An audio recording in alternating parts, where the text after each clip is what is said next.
Hey everyone! If you enjoyed this video, the full version is available on Patreon. I'll be uploading all my content there going forward. Chapter 1 1991, July 27th. London.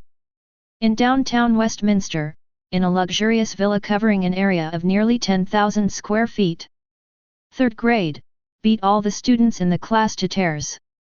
In the 4th grade, I buried 10 pounds of fireworks in the bathroom, and they exploded into the sky. 5th grade, live broadcast of in-depth exchanges between the principal and teachers. The most outrageous thing is that at the 6th grade graduation ceremony, you actually gave a hammer and sickle speech in front of so many dignitaries. If it weren't for the fact that you are the last member of the Lawrence family, you would still be under review by MI6. In the reception room, the middle-aged man wearing a suit and with a meticulous posture told the glorious deeds of the handsome young man opposite him without expression. At the end of the sentence, the corners of his mouth twitched slightly. You won't know if you don't count them, but you will be shocked if you count them. Apart from these annual big events, there were so many small problems that he was too lazy to count. You went to elementary school, why did you make so many mistakes? Wayne Lawrence, I am discussing a very serious topic with you, please focus your attention. Seeing that the young man was a little distracted, the middle-aged man frowned and raised his voice slightly. It had been many years since he had become secretary to a cabinet minister, and he had never been distracted by others when he was speaking. He, Humphrey Appleby, Chief Secretary of the Home Office, was hailed as a model of civil service in the British Empire and had an unlimited future. Now he has to worry about his nephew's schooling.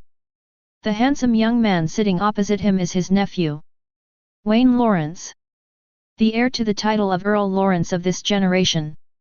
The Lawrence family has always been a single generation.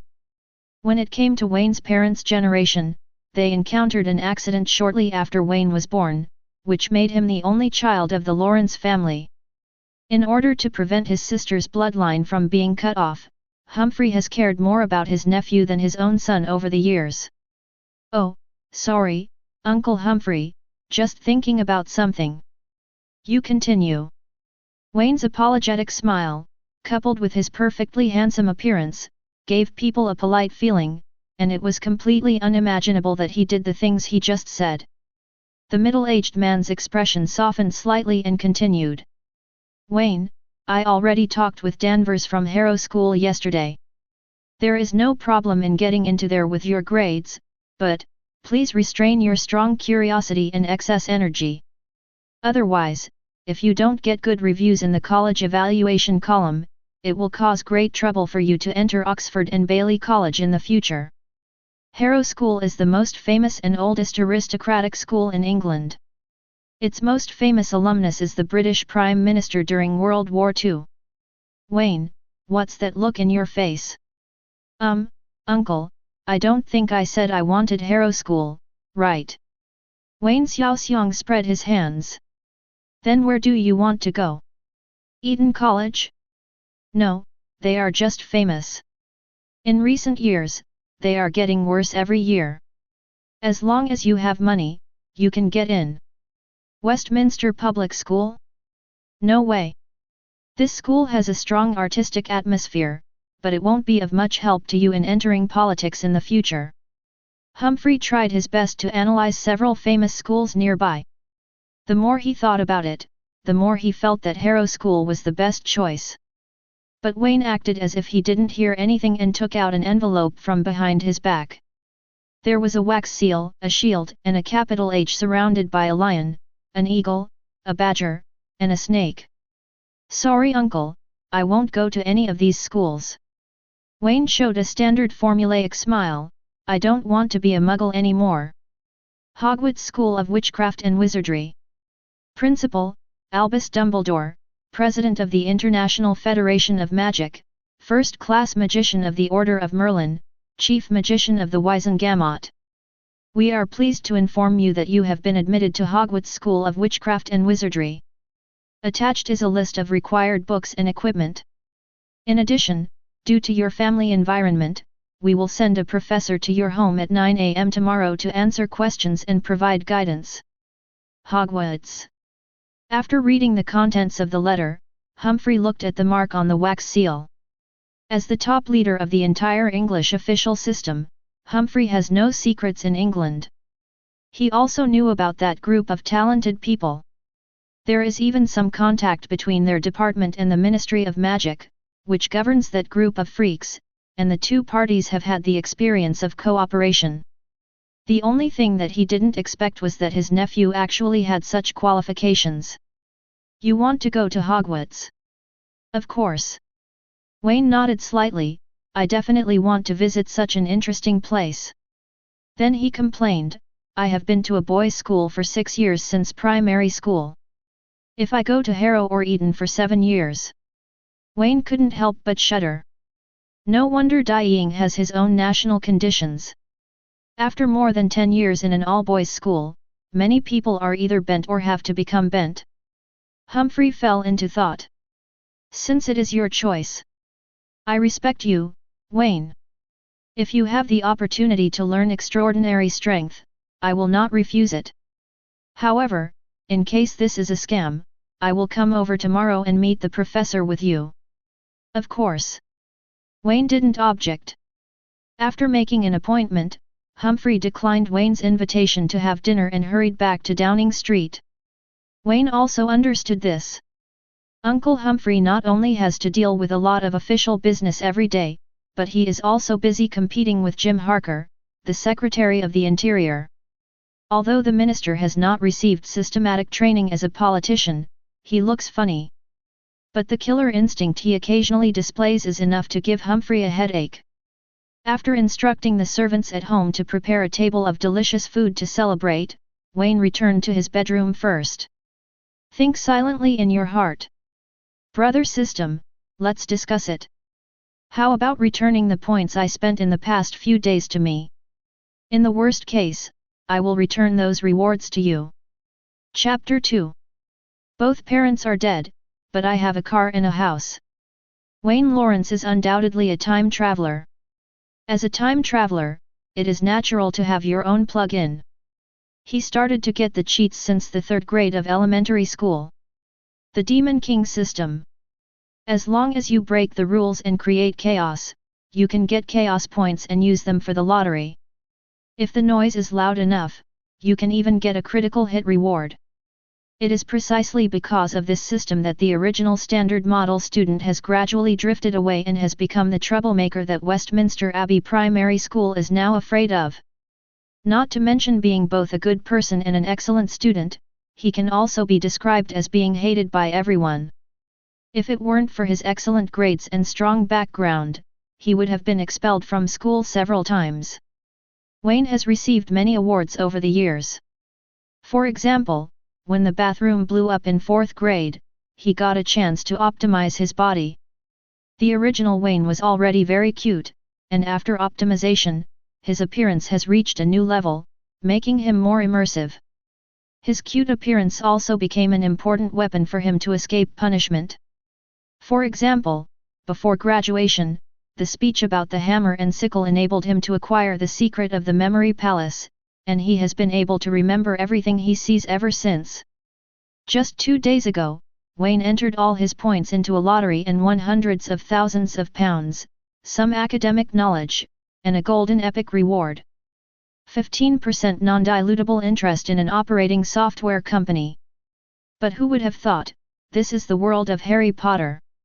The moment I received the admission letter from the Scottish round-faced fat chicken this morning, the system also issued a prompt sound at the right time. A change in the host's profession has been detected, and the system is being upgraded. The 2.0 version of the Chaos Demon King system is dedicated to serving you. We hope you can add a different kind of vitality to this boring world. Wayne sighed. If he had known that he would receive an admission letter to Hogwarts, who would have spent all his points so quickly? However, thinking back on his experiences over the past 11 years, Wayne tried to find evidence of his magical riot and got some clues. Once when he was traveling in the United States, he looked at the Statue of Liberty and thought the torch was too ugly. As a result, the statue's arm was broken, and it even made the front page of international news. At that time, I thought the goddess statue was in disrepair, but now I think it was probably caused by my own magical outburst. After waiting for a while, the system finally responded. The points consumed will not be refunded, and the host will be given a job change gift pack and a system upgrade gift pack. Looking at the few lines of words on the screen, Wayne finally felt a lot better. This can be considered as mixing two novice gift packs. Open. After burning incense and bathing, and bowing 3 times to the Tao Te Ching, Wayne casually opened the treasure chest. Open the job change gift pack. Congratulations to the host. You will receive a character template card and the personal attribute panel will be opened. Open the system upgrade gift pack. Congratulations to the host. You have received a Pokemon egg, with some localized improvements, and a set of incubation equipment. Wayne's eyes widened slightly. Good job. Is it so powerful to upgrade the system once? Even Pokemon eggs are produced. This is across the world. With a thought, an incubation device and elf eggs about the size of a suitcase appeared on the table, along with an instruction manual. The operation is very simple. Just put the eggs in and connect the incubator to the power supply. It will hatch automatically after 10 days. However, the system specifically states that if a drop of blood is dropped on the eggshell, the Pokemon will automatically reach full intimacy after it is born. After installing the incubator, Wayne checked another reward. Template card, gold. Randomly obtain all the talents and special abilities of a wizard above S level, including S level. S level? System, how are these levels divided? Wayne asked curiously. Soon, a line of words appeared on the light curtain. D-level talent, barely passed the owl's exam. C-level talent, can pass the newt's exam normally. B-level talent, active magic power, a little talent in magic. A-level talent, overflowing with talent, a genius in the eyes of ordinary people. S-level talent, a prodigy beyond common sense, worthy of being recorded in history. SS-level talent, rarely seen in a century, is a dazzling existence in the long history, influencing the course of history. SSS-level talent, legend. After reading it, Wayne was silent for a moment. He did not rush to open the template card, but instructed. Open my personal dashboard. He wanted to see what his talent was in this area. Host, Wayne Lawrence. Magic, A+. Spells, A. Defense against the dark arts, B. Black magic, A+. Transfiguration, B. Potion, A. Alchemy, A. Special talent, Memory Palace, photographic memory, increased brain capacity. Overall rating, A. Possessing a strong talent for dark magic, you can become an outstanding dark wizard. Young man, embrace the darkness. After looking at his own panel, Wayne's eyelids kept twitching. The overall evaluation is A, and at first glance, he can be considered a pretty good genius. However, his rating is a bit outrageous. It is entirely supported by his outstanding magic power and talent for dark magic. As for potions and alchemy, the reason these two talents can reach A is probably because of his photographic memory. The problem is that black magic cannot be used casually. When the time comes, Old B will be the first one to talk to him. Open it. Wayne was a little exasperated. Hurry and open the template card for me. He has been ranked first for 6 consecutive years and won the grand prize in the Mathematical Olympiad. He is an extremely talented elementary school student who has mastered countless skills. Oh, now he is a middle school student. How is it possible that it only has an A rating? Don't ask, the answer is system suppression. The golden light shattered, and Wayne couldn't see anything clearly. The template turned into a stream of light and penetrated into his brow. The system prompt sounded late. Congratulations to the host for obtaining the SS level template, the ancient Greek master, the invincible Andrus. I felt a little dizzy, and then my body felt an indescribable feeling. Magic. He truly felt the presence of magic. It was invisible and intangible, but when Wayne raised his arm, the teacup on the table began to float up. No spells, no wands. He just hoped that the teacup would float up, and the teacup floated up naturally. In just a few seconds, Wayne had already truly felt the change in his talent. There is a world of difference. Wayne was confused for a moment as he had no memory of anyone named Andreas. Who is this, so fierce? He subconsciously opened his current panel again, and his pupils slowly dilated. Chapter 3. Host, Wayne Lawrence, has inherited Andreas's talent. Magic, SS, A+. Spell, SS, A. Dark Arts Defense, SS+, B. Black Magic, A+. Andreas's black magic talent is B, not retained. Transfiguration, S+. Potion, A+, A. Alchemy, A. Andreas has not mastered any alchemy. Special talents, Memory Palace, Innate Holy Spirit, greatly increases the power of the patroness and provides a bonus to defense against the dark arts. Wandless Casting, easier to master wandless casting techniques and increases the power of wandless casting. Overall rating, SS. Your talent is at the top of the heap. If you follow the rules, you can reach the pinnacle. After looking at his current panel, Wayne only wanted to say 3 words. Also. Who? From A to SS, Wayne's heart has been extremely inflated. After receiving the template, he also got to know Andrus quite well. This was a famous wizard from ancient Greece. His most terrifying achievement was that he could cast spells without a wand and summon giant-sized patron saints. This was unprecedented at the time, and even now, no one can do this. Because what the guardian angel needs is the power of positive emotions. The stronger a person's guardian angel is, the more righteous he is. So while he was known as the invincible Andrus, he was also called Saint Andrus by his contemporary wizards. Although the final score is SS, Andrus's strength is far more than what the system evaluation shows. His black magic is only B level, and his potions and alchemy are also terrible. If these can be improved to S level, Wayne had no doubt that Andrus's rating would become even higher. This isn't just a gift pack for beginners, it's a cheat code that grants you invincibility. System, if I don't want to return the points, then don't return them. I can earn more in the future. How about you send me a compensation package? Wayne asked expectantly, but received no response for a long time. Then he heard the servant outside the door calling him to go downstairs for dinner, so he had to give up. After dinner, Wayne didn't delay and went straight back to the dormitory to start exploring magic. Just like a child who has a favorite toy and will never let go until he gets tired of playing with it. Magic is much more interesting than toys. Although he doesn't have a wand, perhaps because of his talent for wandless casting, Wayne can still use magic simply. He controlled the cup to fly around the room, and finally clenched it tightly with his hand. Bang! Teacups worth hundreds of pounds shattered into pieces and fell to the floor. I tried to restore the cup to its original shape, but this time I failed.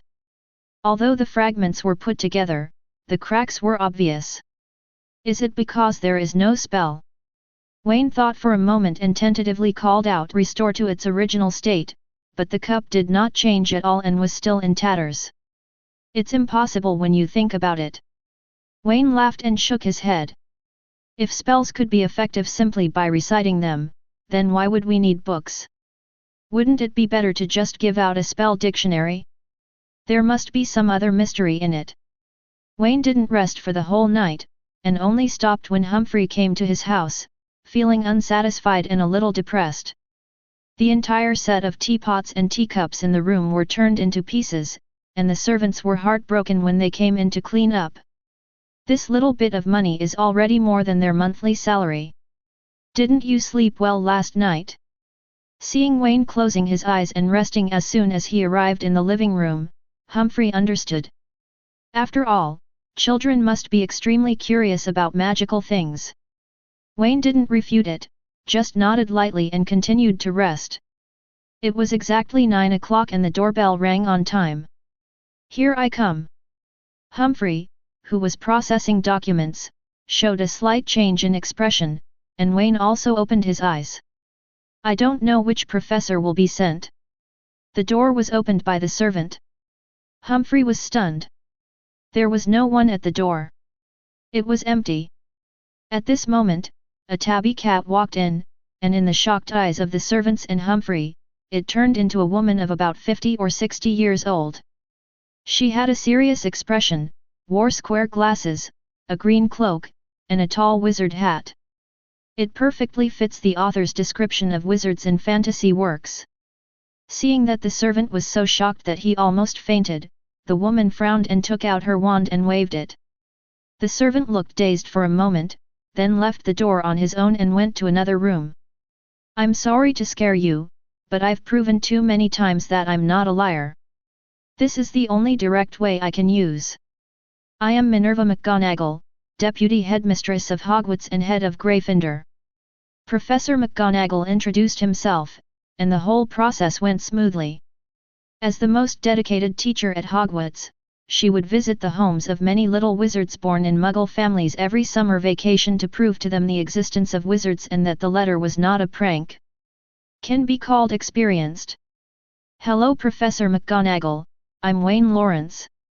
Wayne quietly looked at this older, overaged cat girl, and sighed at his good luck. The NPC who guides the novice village is Professor McGonagall, who is definitely more reliable than Hagrid and Snape. "Mr. Lawrence." McGonagall nodded, sighing that the little wizard was so cute, much better than the ugly ones she had seen in school. Thinking of the servant just now, she explained, "It's best not to let too many muggles know about magic. Please don't worry, I just used a confusion charm." Then, McGonagall looked at Humphrey, who had been sitting there, observing her. "This is your father." "No, he is my uncle. My parents passed away a long time ago."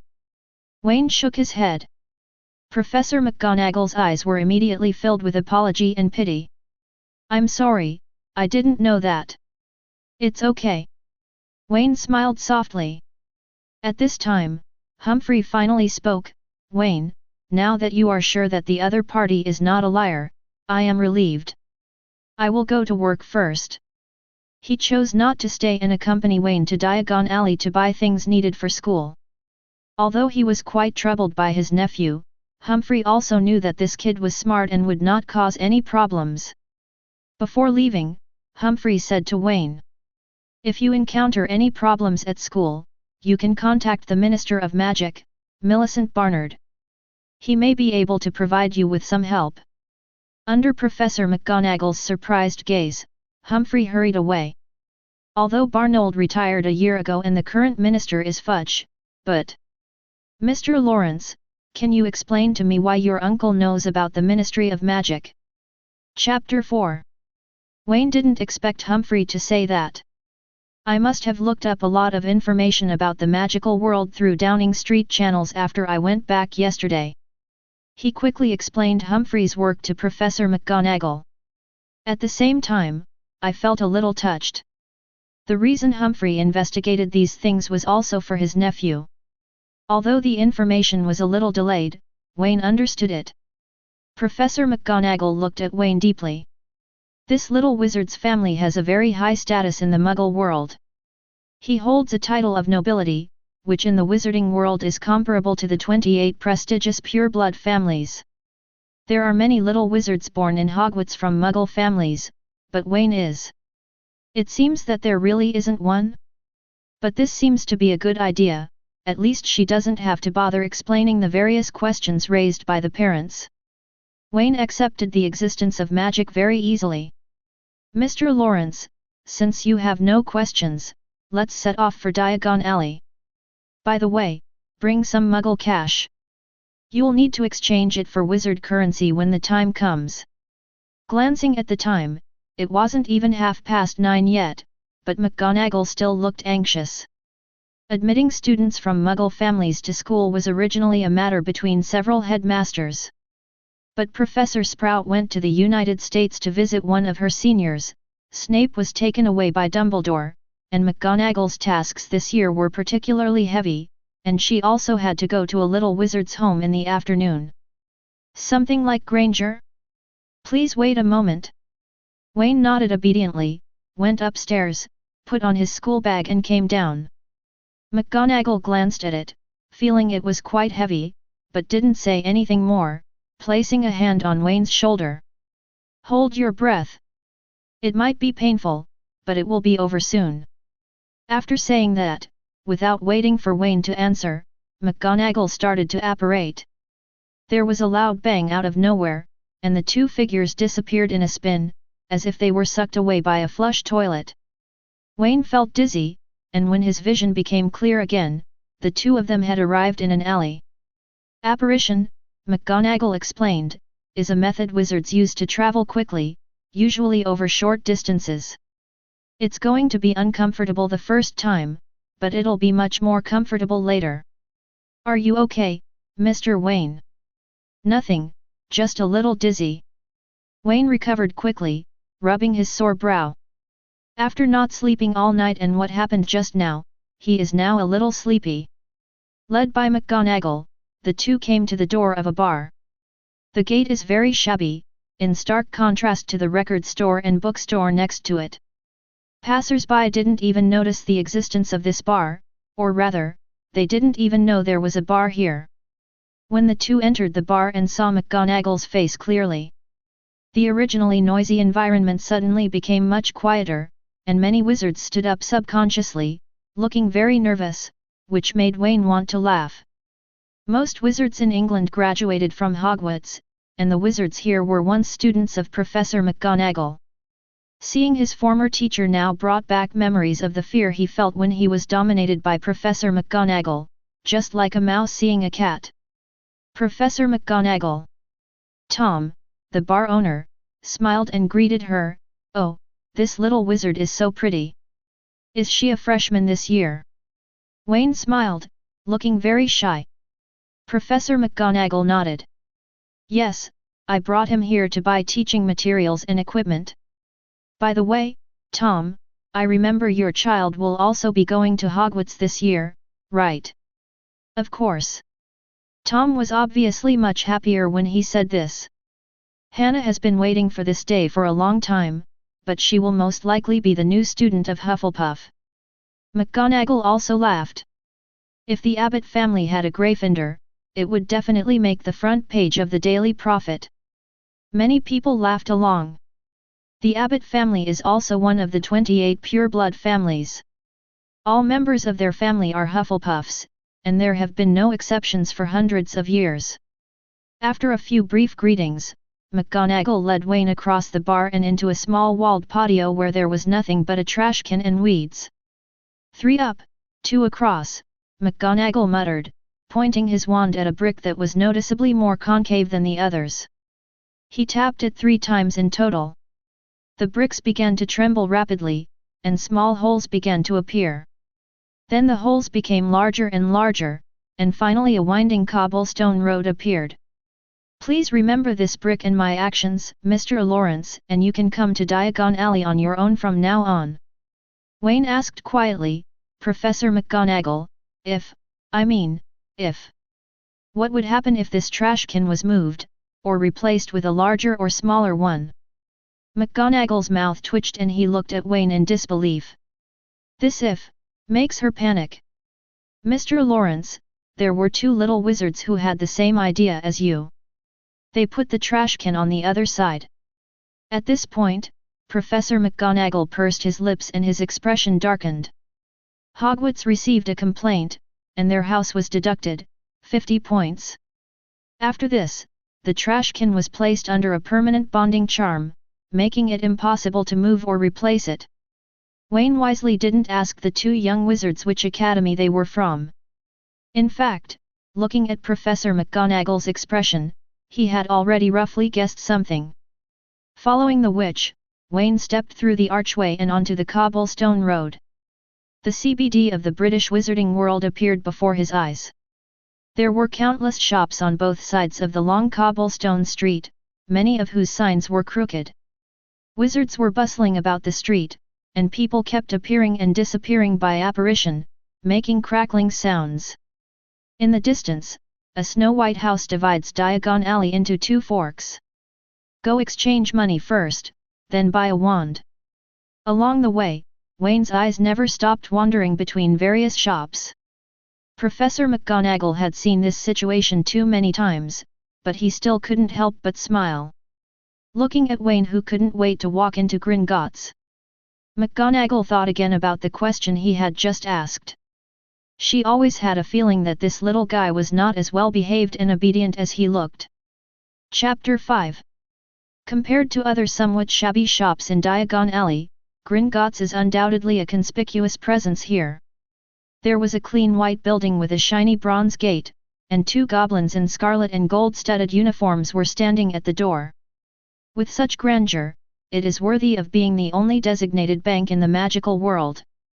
However, the wizards' actions were rather confusing, as they actually handed over the financial lifeline to outsiders for management.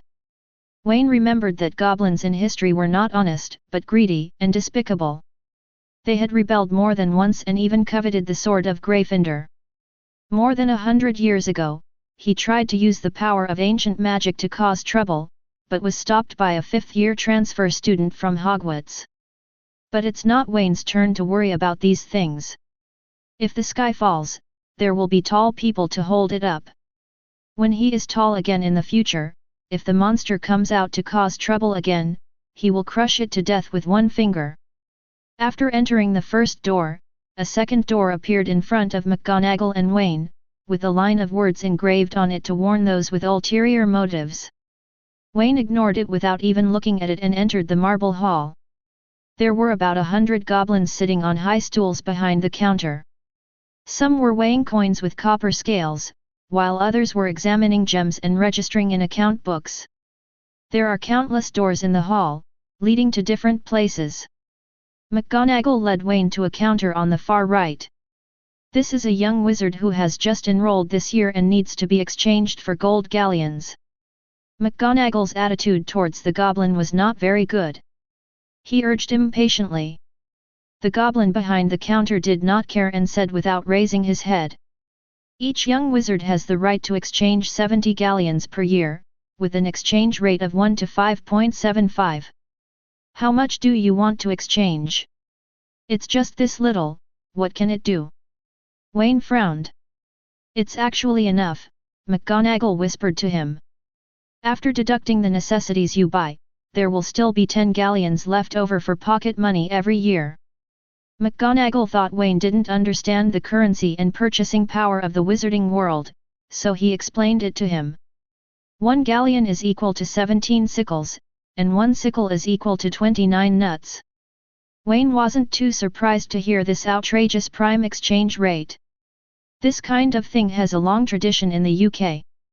Before 1971, £1 was equal to 12 shillings, and 1 shilling was equal to 20 pence. People who are not good at math are often confused by the complicated exchange rates. P.S. This is a second assumption. Rowling never mentioned any restrictions on exchange. However, if there were no restrictions, the wizarding world's financial system would be easily destroyed. Hermione wouldn't wait until her birthday to buy a cat. Given the dentist's conditions, it's impossible for him to treat Hermione badly. Forget it, 70 is 70.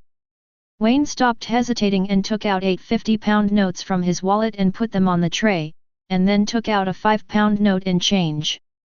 After the fairy took it away, she just glanced at it and stuffed it into the cabinet roughly, then took out a small cloth bag and handed it out through the window. Seeing Wayne put the money away, McGonagall said, "Okay, let's go buy wands and other supplies now." Professor McGonagall, I know you're anxious, but please don't be anxious." Seeing that Wayne showed no intention of leaving the counter, the fairy frowned. "You have already redeemed your quota for this year. What else is there? You don't have enough assets to open a vault. You can only apply for a vault if you have more than 500 galleons. Wayne took off his school bag and unzipped it slightly, revealing a hint of golden light. Are you sure you want to talk here? The goblin's eyes widened. Based on his 80 years of experience in Gringotts, he knew that this charming luster must be gold. The originally indifferent attitude instantly turned into enthusiasm. The goblin jumped out from the counter and led Wayne and McGonagall into the private room with a nod and a bow. Bang bang bang! Wayne poured a few gold bars onto the table. The goblin's breathing became heavy, and even Professor McGonagall's eyes widened. No wonder she felt Wayne's school bag was a bit heavy, it must be filled with gold. Unlike Muggle currency, gold is hard currency in the wizarding world.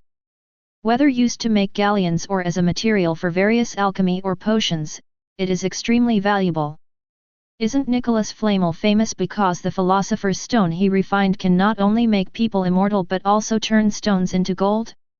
Wayne also made preparations for both scenarios. If pounds could be exchanged for galleons without restrictions, he would have brought 20,000 pounds, which could be exchanged for 4,000 galleons. If that doesn't work, just throw gold at people. After some bargaining, the fairy bought Wayne's gold bars for 5,000 gold galleons. Wayne couldn't possibly take all of these gold galleons with him, so he opened a vault in Gringotts and stored all 4,800 galleons there. He only kept 270 galleons he had just exchanged as pocket money. After completing the transaction, the fairy's face looked a little bad. Mr. Lawrence, you are a natural financier. Perhaps you can come work at Gringotts after graduation. He originally wanted to make a fortune by taking advantage of Wayne's lack of understanding of the market. But the little wizard was very shrewd, and with McGonagall helping him, he made almost no profit from this deal. If there is a chance, I will come. Wayne also smiled. He can come to work at Gringotts, but he wants to be the president. It was not until they walked out of Gringotts that Professor McGonagall said with emotion. Bringing gold to Gringotts. Mr. Lawrence, you are the first young wizard I have ever met who has done that. It's just a little money at home, not worth mentioning. Wayne said modestly. Not to mention the money gained from the system lottery. As a genuine aristocrat of old London with the Union Jack, the Lawrence family's inheritance is an astronomical figure. To date, 60% of London's real estate is in the hands of the royal family and the nobility, who can receive considerable rent every year. Even now, newspapers are reporting on the so-called decline of the aristocracy, and in the democratic era, opportunities are everywhere. But how could hundreds of years of foundation be easily surpassed by 10 years of hard study? Oh, except Ding Zhen. He doesn't even need to study hard. Next, it's time to buy weapons, no, magic wands. Chapter 6. Led by McGonagall, the two walked through Diagon Alley and soon arrived at their destination. If Gringotts is the most luxurious building in Diagon Alley, then Ollivander's wand shop is definitely one of the bottom 3 shabby shops in Diagon Alley. The dust on the windows had solidified into dirt, making it impossible to see what was going on inside the store. There was also a wooden sign hanging crookedly. Ollivanders has been making weapons since 382 BC. Seeing the words above, Wayne curled his lips in disbelief. More than 300 years BC, this land was not yet the territory of the Anglo-Saxons, and even the Roman army had not invaded. At that time, the concept of Britain did not exist. There were Celtic tribes everywhere, and he opened a hammer and wand shop. However, as the only arms dealer in the UK, Ollivander shouldn't need to do this to add to his heritage, right? Seeing Wayne hesitate, McGonagall thought he was frightened by the war-damaged style of the decoration. He walked forward and tried to push open the wooden door, saying comfortingly, Ollivander is just a little casual. His wand-making skills are absolutely masterful. Clang! McGonagall hadn't finished speaking when, perhaps because he was distracted by explaining to Wayne, he used a little more force and the door of the wand shop was pushed down. Large clouds of dust flew up, and even the dirt on the windows was shaken off and turned into dust on the ground. Wayne quickly held his school bag in front of him to avoid getting covered in dust. "Professor, are you okay?" "Pfft. Sorry, I didn't mean to." Wayne moved away when the dust settled slightly. Looking at McGonagall's hair, which had turned from emerald green to light grey, he couldn't help but burst out laughing. "Laugh at the professor to his face, plus 10 points. Damn, dog system. Am I mocking you? This is sympathy, okay?" Wayne was complaining in his heart, and McGonagall's face was extremely gloomy, but fortunately an old voice broke the awkwardness. "Isn't there a sticker on the door that makes it easier to open? Why are you still, Minerva? It's you." An old man with white hair and beard popped his head out from behind the shelf. He scolded her at first, but when he saw that it was Professor McGonagall, a smile immediately appeared on his face again. The speed of changing faces is amazing. "Garrick, your shop really needs some redecorating," McGonagall said with a dark look on his face, but Ollivander just laughed it off and changed the subject. "Minerva, you know, seeing you every summer is my happiest time. The appearance of you, Phileas, or Pomona means that a wand will meet its master." After saying that, his deep blue eyes looked at Wayne. "Little wizard, can you tell me your name?" "Wayne Lawrence." Wayne gave his name and calmly moved away from a shelf. He just saw that one of the legs of the shelf was broken and he didn't know when it would collapse. "Ah, Mr. Lawrence, that's a rare surname. Could it be that your ancestors were Roman or French?" "I guess it's France, but I've been in England for many years." The Lawrence family was indeed an old-time aristocratic family that came from Normandy with William the Conqueror, and the surname Lawrence was more common in French. "It seems your ancestors made the right choice. No French dog would go there." While Ollivander was chatting with Wayne, the measuring tape automatically flew in front of the little wizard. What made Wayne's mouth twitch was that the conflict between Britain and France had even spread to the wizarding world, and they would take the opportunity to humiliate them. "That's outrageous. What's your dominant hand?" "Left hand." "Okay, let's try this." After glancing at the marks on the ruler, Ollivander disappeared not long before returning with a large pile of wooden boxes. "My child, you must remember that it is the wand that chooses its master. Only when a wizard and the wand produce a wonderful reaction can he unleash his full talents. Let's try it first." Some little wizards are very picky, like Minerva back then. Professor McGonagall's helpless voice rang out, "Fir wood, 9 inches, with a dragon heartstring core, suitable for transfiguration. Garrick, you always mention it every time you see me. Forgive an old man for having to remember things this way." Ollivander smiled and handed Wayne a wand. When he got it in his hand, Wayne really wanted to shoot something.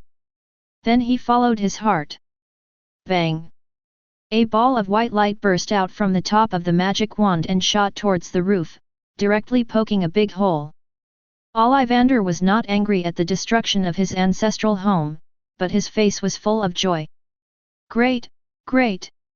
This wand is somewhat unworthy of your future achievements, Mr. Lawrence.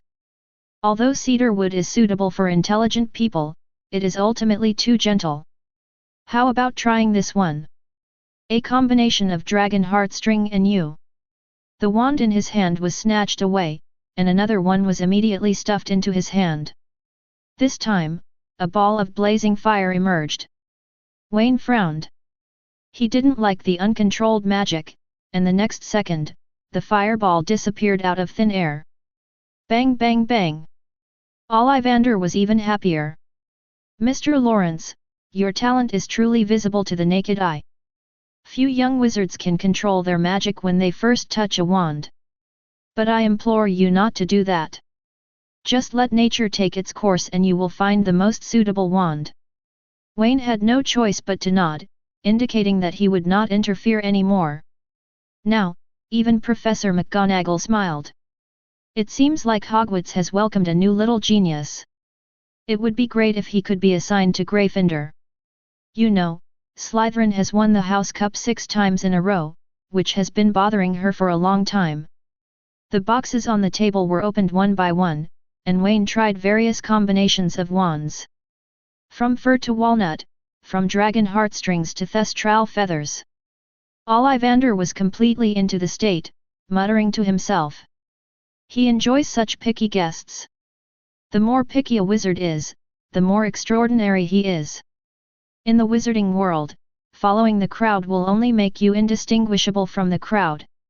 Only wizards with distinctive characteristics and personalities can reach the top.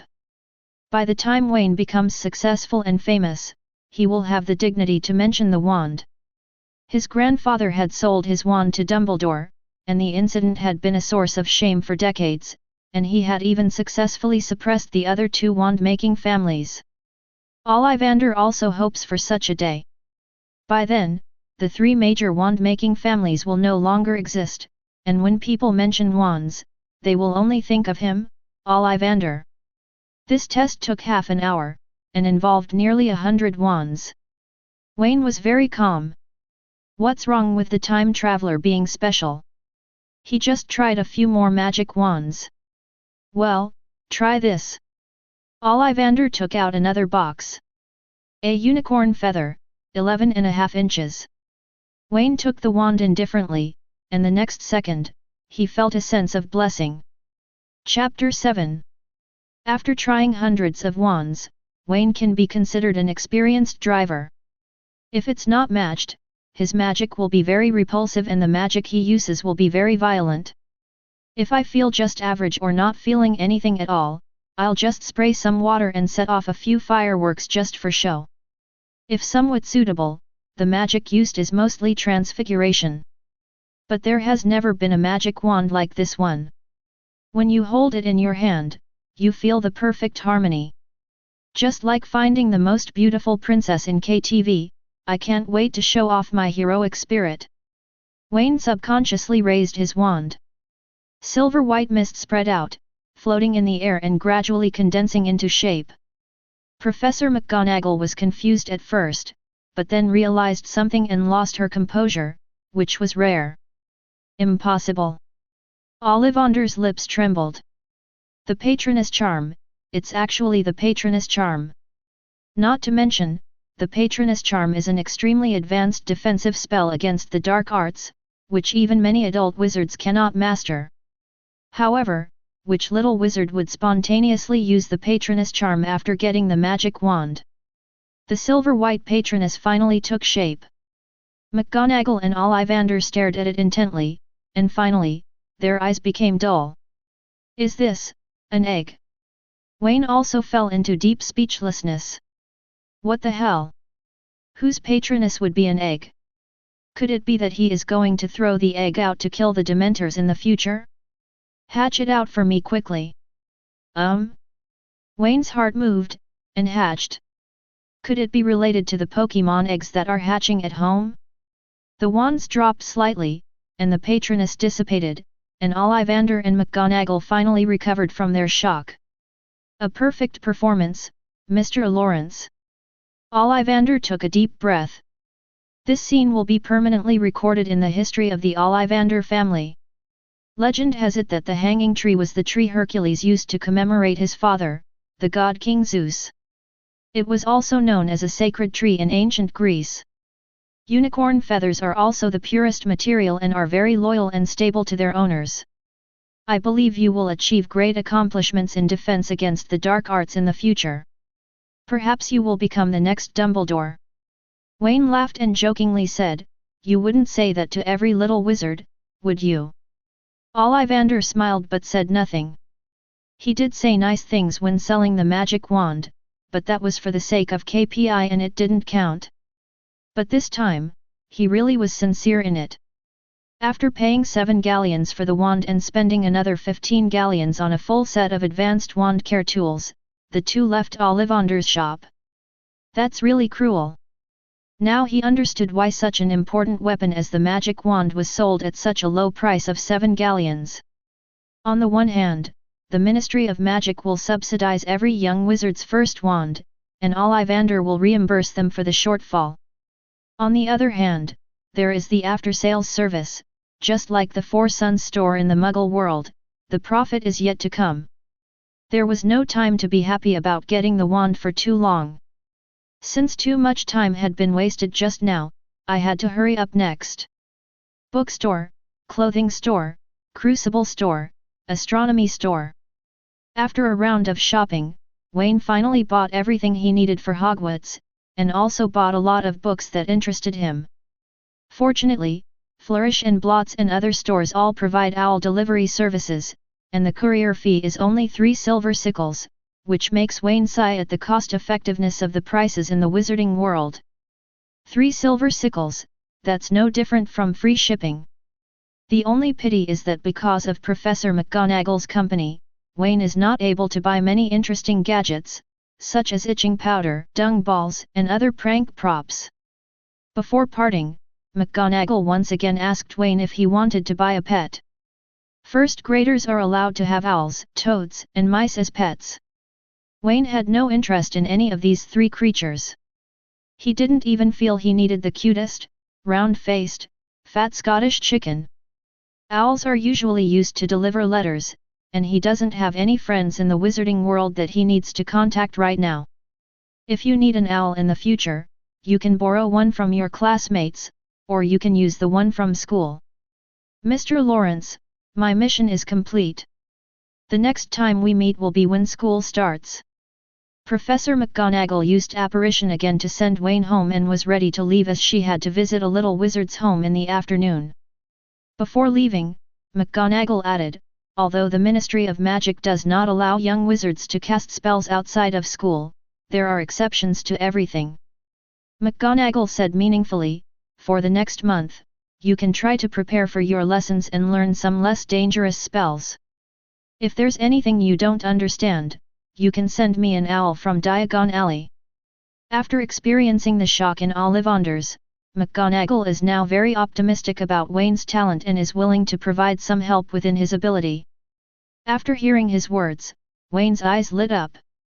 Wouldn't that bother you, Professor?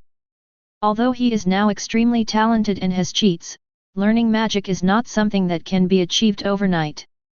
Realizing one's talent requires a lot of knowledge accumulation and practice. With the help of a master like McGonagall, Wayne can avoid many detours. Of course not. I am happy to answer questions for the inquisitive little wizard. After saying that, McGonagall waved his hand again and operated away.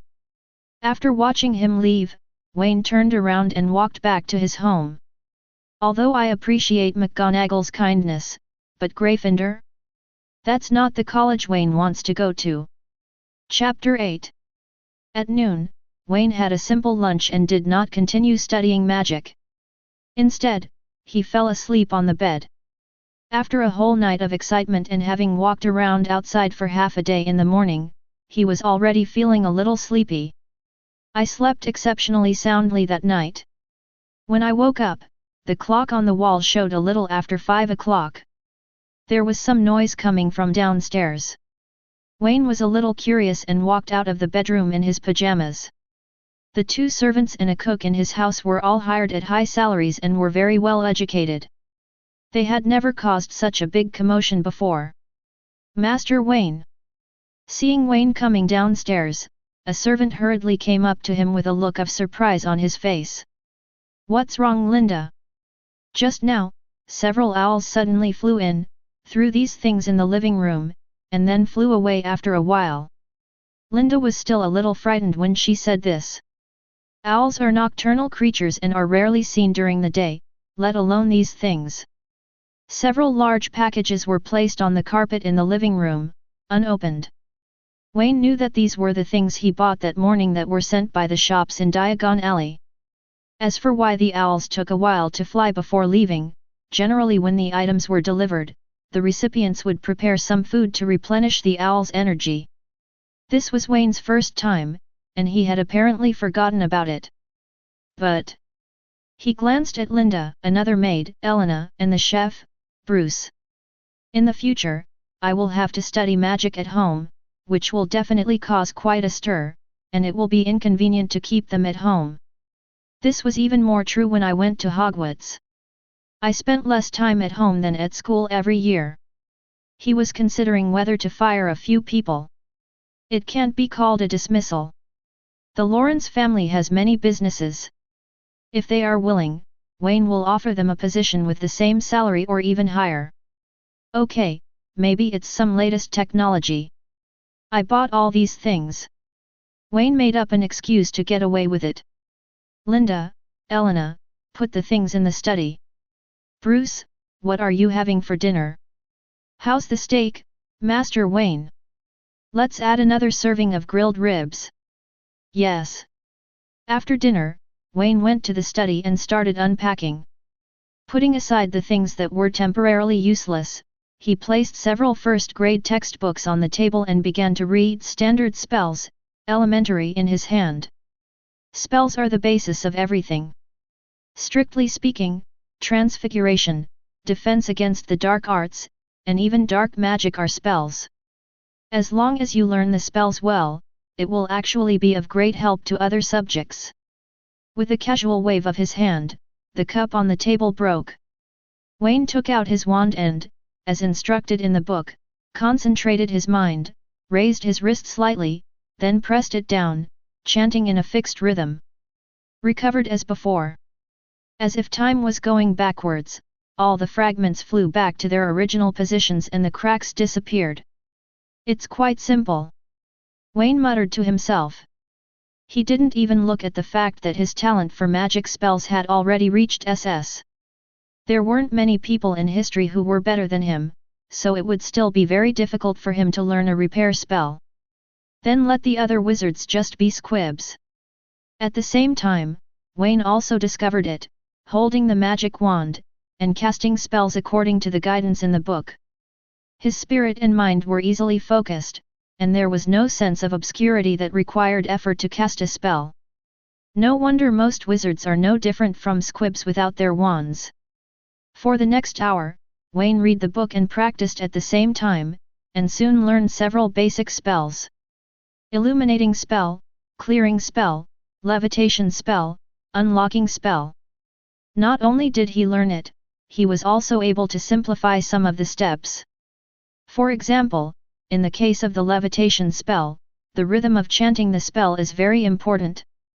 If there is an error in the pause, the spell will fail or be incomplete. What does incomplete mean? For example, you want the pen to float at a height of 1 meter, but it only floats half a meter, and the direction of movement is uncontrollable. These are all introduced in the books. But Wayne only needs to recite it clearly and completely, and the gestures can be casual to successfully cast the spell. 2 words to describe it. So terrifying. System, are spell proficiency levels divided into levels? Wayne suddenly asked in his mind.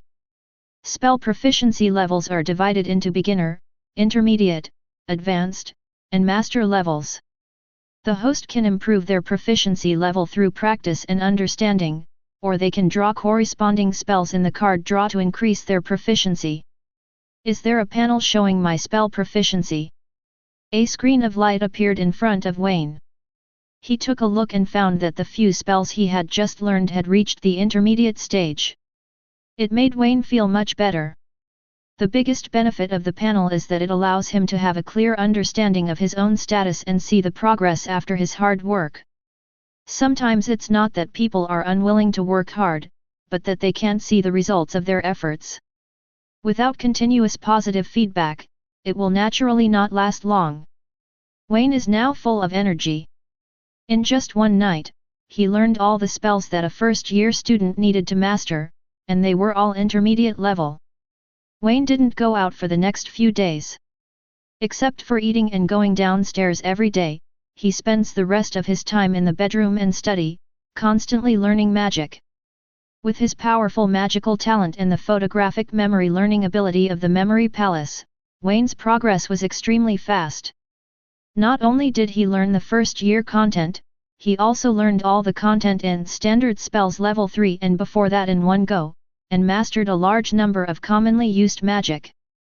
If Professor McGonagall knew his progress, he would be shocked. I have reached the 3rd grade by self-study in just a few days. So when the 1st grade is over, can I directly take the NETW's exam with the 7th grade students? Time flies and it is already August. The weather in London became hotter and the annoying chirping of cicadas made people's tempers worse, but this did not affect Wayne, who had cast a soundproofing spell on the room. Bang! Wayne closed the dark power self-defense guide and stretched. He walked to the window and opened the curtains. The dazzling sunlight came in, making him squint unconsciously. I'm tired of reading. Why don't I go to Diagon Alley for a walk? Last time, because Professor McGonagall was with him, it was inconvenient for him to buy many things. This time I can go on a shopping spree. Let's talk about the talent rating. The author's setting is also based on the ranking and level assessment of some famous wizards according to the official website information. For example, I ranked the 3 Death Brothers at SSS level, which is definitely not rigorous. But this is not a purely mathematical problem. Comprehensive assessment is a rough concept, and the most important criterion is combat effectiveness. Therefore, defense against the dark arts, spells, and magic all account for a large proportion. It is understandable that everyone has objections. I will try to be reasonable, at least give my own reasons, and not make everyone feel so uncomfortable. Chapter 9. After taking a taxi, Wayne arrived at the Leaky Cauldron again. Bar owner Tom was naturally impressed by such a cute little wizard. He also gave Wayne a free glass of butterbeer and asked him to drink it before leaving. My butterbeer is just a sweet drink, not alcoholic. Tom explained for Wayne, fearing he would mistake it for real alcohol. But when it comes to butterbeer, the 3 Broomsticks is the best. Mrs. Rosmerta's cooking is amazing. Every time I go to Hogsmeade, I always order 2 cups. What's even better is that her husband is dead. Looking at the intoxicated expression on Tom's face, Wayne fell into deep speechlessness. After drinking a glass of butterbeer, Wayne stopped listening to Tom talking about the widow and went to the patio. A smile formed at the corner of his mouth. Here comes my brother. Professor McGonagall said that the trash can was cast with a permanent sticking spell and could not be moved, and he was not yet able to use a decent spell to remove the spell. But this doesn't mean that Wayne can't do something for the wizarding world. He took out his wand and pointed it at the wall. Restored to its original state. The stone bricks that were almost polished by the wizards soon became brand new. Wayne frowned again. No, it's too new. You can recognize it at a glance. Restore it to its original state, restore it to its original state, and sweep it away like a whirlwind. After a lot of hard work, Wayne completed a good deed. The entire wall became extremely clean, as if it had just been built, and it was impossible to tell which brick was the correct entrance. He was also worried that 1 trash can in the Leaky Cauldron would not be enough. After all, people came and went every day, and the Leaky Cauldron was doing very good business. It's just a trash can. How many times a day does Uncle Tom have to take out the trash? Duplicate it. After a few copying spells, the front was filled with identical trash cans again. Wayne nodded in satisfaction. He wasn't very proficient in the cloning spell yet, so these trash cans could only last a month at most. But that's enough. A month later, school started, and there weren't that many little wizards coming. He didn't tell Uncle Tom about such a great deed. Who told him to keep his achievements secret? As Wayne was about to enter Diagon Alley, he suddenly froze. FK, which brick is it? After a long time of effort, Wayne finally entered Diagon Alley smoothly, with a slightly depressed look on his face. What bad luck! I didn't expect to get myself into trouble right away. Wayne cursed as he walked on the cobblestone road. This time he was not thoughtful enough and had too much fun, and almost made a fool of himself. Compared to when I came here a few days ago, Diagon Alley has become more lively, and many people are crowded in front of a shop. Wayne also came over. It turned out to be a Quidditch boutique. In the most conspicuous window display, there were 3 flying brooms and a large poster next to them. The all-new Nimbus 2000 flying broom is now available, featuring state-of-the-art acceleration and braking spells, and a hip-hugging seat, allowing you to control your broom as effortlessly as you wish, allowing you to soar through the skies. There was also a wizard nearby who was looking at the broom's parameters and commenting on them. The acceleration is 5% faster, the deceleration and shock absorption effect is 5% better, and the maximum speed is 5% higher. These improvements are too small, like squeezing toothpaste. A wizard in a purple cloak sighed and said, "Who made the sweep series so disappointing? Comet hasn't released a new product in 10 years, so why is Nimbus the only one that dominates the market? Even if the improvement is small, it's still a level better than other brooms." Wayne listened for a moment and then walked into the Quidditch boutique. There are many people watching the fun outside, but few of them actually intend to buy. Broomsticks are as important to the wizarding world as the family car. Because of the existence of Floo powder and apparition, many wizards only need a flying weapon, and it doesn't matter whether it is fast or slow. Apart from those who play Quidditch or the rich, not many people would replace their brooms for this little improvement.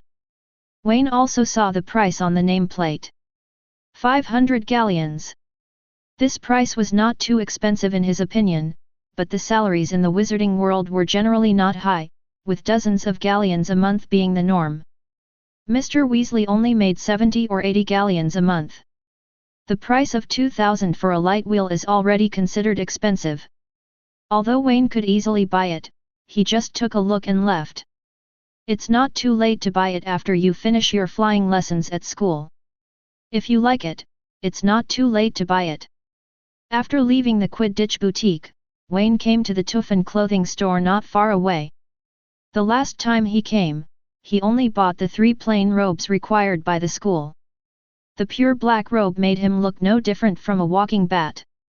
In order to avoid wearing the same clothes as Snape, Wayne still had to buy a few more sets of super sports cars in other styles. "Welcome, what can I do for you?" The owner of Tuffen Garment Store was a lady in her 40s, who was well maintained and still had charm. When she saw Wayne come in, she smiled gently. "Hello ma'am, I need some robes for school," Wayne said politely. "It's rare for young wizards to come to me to buy clothes. Come here." The proprietress found it interesting and gave Wayne a white eye, and the two of them entered the small room. Half an hour later. 85 galleons is a good deal, 12 sickles. "Little one, just give me 80 galleons." The proprietress smiled, obviously satisfied. There were 3 robes in total, and Wayne spent more than a month's salary on Mr. Weasley. It was indeed a luxury store in the wizarding world. The money was well spent. All 3 pieces of clothing were fixed with dust-repelling spells, waterproof spells, and fireproof spells, which saved a lot of trouble. After giving the lady boss his home address, Wayne covered his kidney, and the wallet beside him and left. Money really doesn't last long. Including the last purchase, more than half of the 200 galleons are gone in the blink of an eye. Wayne had no choice but to go to Gringotts and withdraw another 500 galleons before he started shopping. At the Changing Ink stationery store, he bought 3 quills made of devil bird feathers. There was nothing special about them, just pink and pretty. Sluggigs Pharmacy bought a lot of processed potion materials. The welfare at Hogwarts is very good, and the materials for potions classes are provided by the school. But Wayne had to buy the items himself to make and practice privately. He couldn't just go to Snape's office when he needed something like Potter did. That is to say, Harry Potter can succeed. If you change someone else, you will see how Snape will torture you. Chapter 10. Hopping and Joking Magical Joke Shop is a shop that specializes in selling prank props and gadgets, similar to Zunko's Joke Shop in Hogsmeade. Wayne bought 2 copies of each product, one for himself and one for research. Although I only bought 2 of each item, the quantity was so large that the clerk's face was almost smiling. Which young master from a pure-blood family is out shopping? He spent dozens of galleons on prank props, and he can get a lot of commission. After finishing his shopping spree, Wayne sat under the parasol of Florin's ice cream shop and ate ice cream. At the same time, points began to appear in my mind. Successfully prevented a wizard from entering Diagon Alley, points +5. Successfully interfered with a wizard entering Diagon Alley, points +1. Successfully prevented a wizard from entering Diagon Alley, points +5. Wayne smiled. Although the amount of points is small, it is sustainable. In just a short time, his points have reached 80. System points can be used for lottery, 100 points at a time. The quality of the lottery draws is divided into white, blue, purple, and gold, and one gold item will appear in every 100 draws. In the years since he acquired the system, Wayne has only received one gold reward, which gave him 15% of Microsoft's original shares, which cannot be diluted. I don't know if this guarantee is retained. He has now drawn more than 130 times, and if he draws at most 70 more times, he will be able to get the golden reward again. System, give me a message. Ding! The card draw mechanism is not affected by leveling up. The host will definitely receive a gold reward within 64 draws. That's more like it. Wayne happily ate the last bite of ice cream. Seeing that the points had reached 100, I just drew it. I didn't expect it to be purple. The probability of getting purple is only 10%, so this wave is considered a small victory.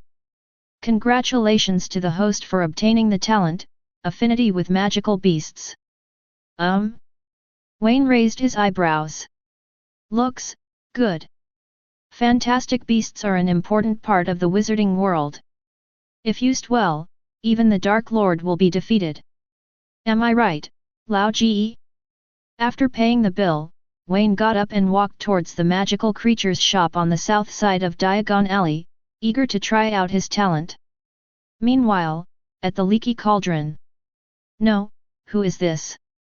Old Tom stood in front of the brick wall and howled to the sky. Behind him stood several wizards, all with angry looks on their faces. That's so FG immoral. That's right. I searched for that brick for ages but couldn't find it. Stop talking. I found the right place, but I'm not sure if it's the right one. I'm afraid to order it. If I make a mistake and attract the hitter, I'll be fined.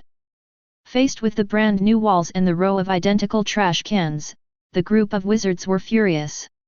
This is so immoral.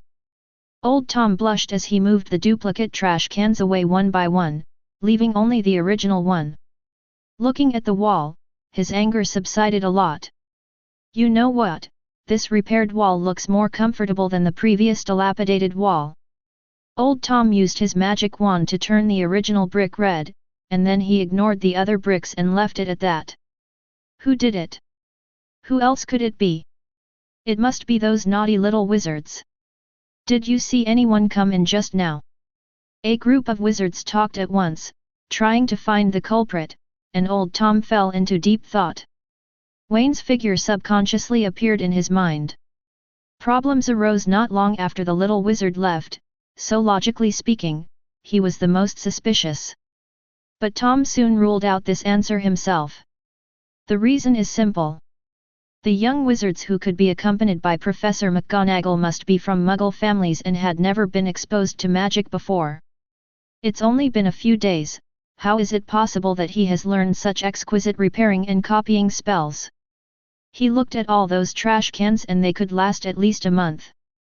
Impossible, absolutely impossible. Wayne looks very well behaved and not the kind of naughty child. Suddenly, someone said something. I was drinking just now when I saw the Weasley twins coming. The scene became quiet for a moment, and then became excited. That's right. It must be them. They were the ones who moved the trash can to the other side last time, causing me to poke the wrong brick like an idiot. That's so bad. Weasley and Molly must discipline them. Several people talked one after another and directly put the blame on a pair of twins who were completely unaware of the situation. Even old Tom believed it, because he actually saw the twins coming. Although it happened a long time ago, few wizards entered Diagon Alley through them later. Maybe these wizards have memorized the locations and don't need trash cans to locate them? Old Tom became more and more angry as he thought about it. He ran straight to the counter, pulled out a stack of parchment and started writing a letter. He wants to complain to Jasmine. After the twins sneaked out to play for a day and returned home through the fireplace in Diagon Alley, they immediately received a loving lecture from their mother. The two of them were left confused, and after figuring out the situation, they cried out that they were wronged. They really weren't playing any pranks today, they were just simply hanging out to see if there were any new items in the prank shop. They didn't do it. Unfortunately, based on the Gemini's past behavior, Jasmine didn't believe their lies. She gave each of them a meal of stir-fried pork slices with bamboo shoots, then threw them back into her room and put them in solitary confinement. The twins looked at each other, feeling extremely angry. They have always been the ones to cheat others, so why are they being cheated today? However, this is all later. Right now, the culprit, Mr. Wayne Lawrence, has arrived at the magical creatures shop and is enjoying the company of the little animals. As soon as he came in, he immediately attracted the attention of all the magical creatures. Several dozing owls flew over and started fighting over who could stand on his shoulder. The group of cats and knuckles that were indifferent to humans also walked over gracefully, squinting their eyes and rubbing Wayne's trouser legs. Wayne reached out, picked up a short-haired cat and started petting it. The shop assistants were stunned. This cat is the coolest one in the store. Customers often think it is so cute that they want to buy it. But the cat was too lazy to even pay attention, so in the end, I had no choice but to give up.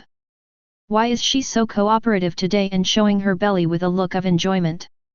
The clerk looked at Wayne. This isn't some little wizard at all, it's a vila that appeared out of nowhere.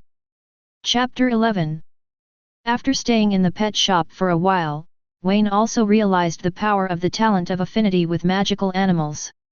No matter how difficult the Tsunderum monster is, it will gather around him obediently and can be tamed with just a little contact. Not only that, he could also roughly feel the emotions of these animals and the meaning expressed in their calls. Even the magical animals here are used as pets for wizards and have been domesticated. But Wayne believes that this talent can be used to great effect even when encountering wild or even more dangerous magical animals. I guess Uncle Newt has a similar talent, otherwise how could he be running around with a box of dangerous goods? Wayne thought secretly. If he wanted, he could carry a zoo with him in the future like Newt. But he wouldn't do that. None of those magical creatures are easy to deal with. Even the seemingly harmless Niffler can cause big trouble. Newt has spent his life either serving as a tool for Dumbledore or cleaning up the mess for these magical creatures. It has been listed as an entry ban by the Ministry of Magic of dozens of countries. Even in the United States where he now lives, the Magical Congress there is very nervous. If it weren't for Newt who once saved the American wizarding world and helped them capture Grindelwald. They really didn't want this walking scourge to settle here. Wayne doesn't want to become like Newt, who is hated by everyone. Under the reluctant gazes of a group of pets, Wayne pulled up his trousers and turned away without mercy. Even the store clerks were in disarray. No. I'm not buying a pet or pet supplies, so why are you coming here for all this trouble? After leaving the pet store, Wayne, who had no idea that he was almost blacklisted, went to Flourish and Blots. At the entrance of the bookstore, there is a large poster on a tripod. The greasy middle-aged wizard on the poster keeps winking, making many passing witches stop and watch. It is very magical. Seeing Wayne looking at him, he immediately put on a standard business smile, with his 8 teeth shining. But in fact, Wayne was really looking at the lines of words above his head. Mr. Lockhart, 4-time winner of the Witcher Weekly Most Charming Smile Award, 3rd Class Order of Merlin, an honorary member of the Dark Arts League, has released his latest book, Walking with Trolls. Wayne seemed lost in thought. This big liar in the wizarding world is doing very well now, and has published 5 or 6 books. I don't know why he will be so upset next year and insist on going to Hogwarts to teach. Do you really think that he did the things recorded in these books? However, when Wayne saw the price of running with trolls in the store, he suddenly understood. 7 galleons? He bought 3 standard spell books for less than 5 galleons, which was a steal.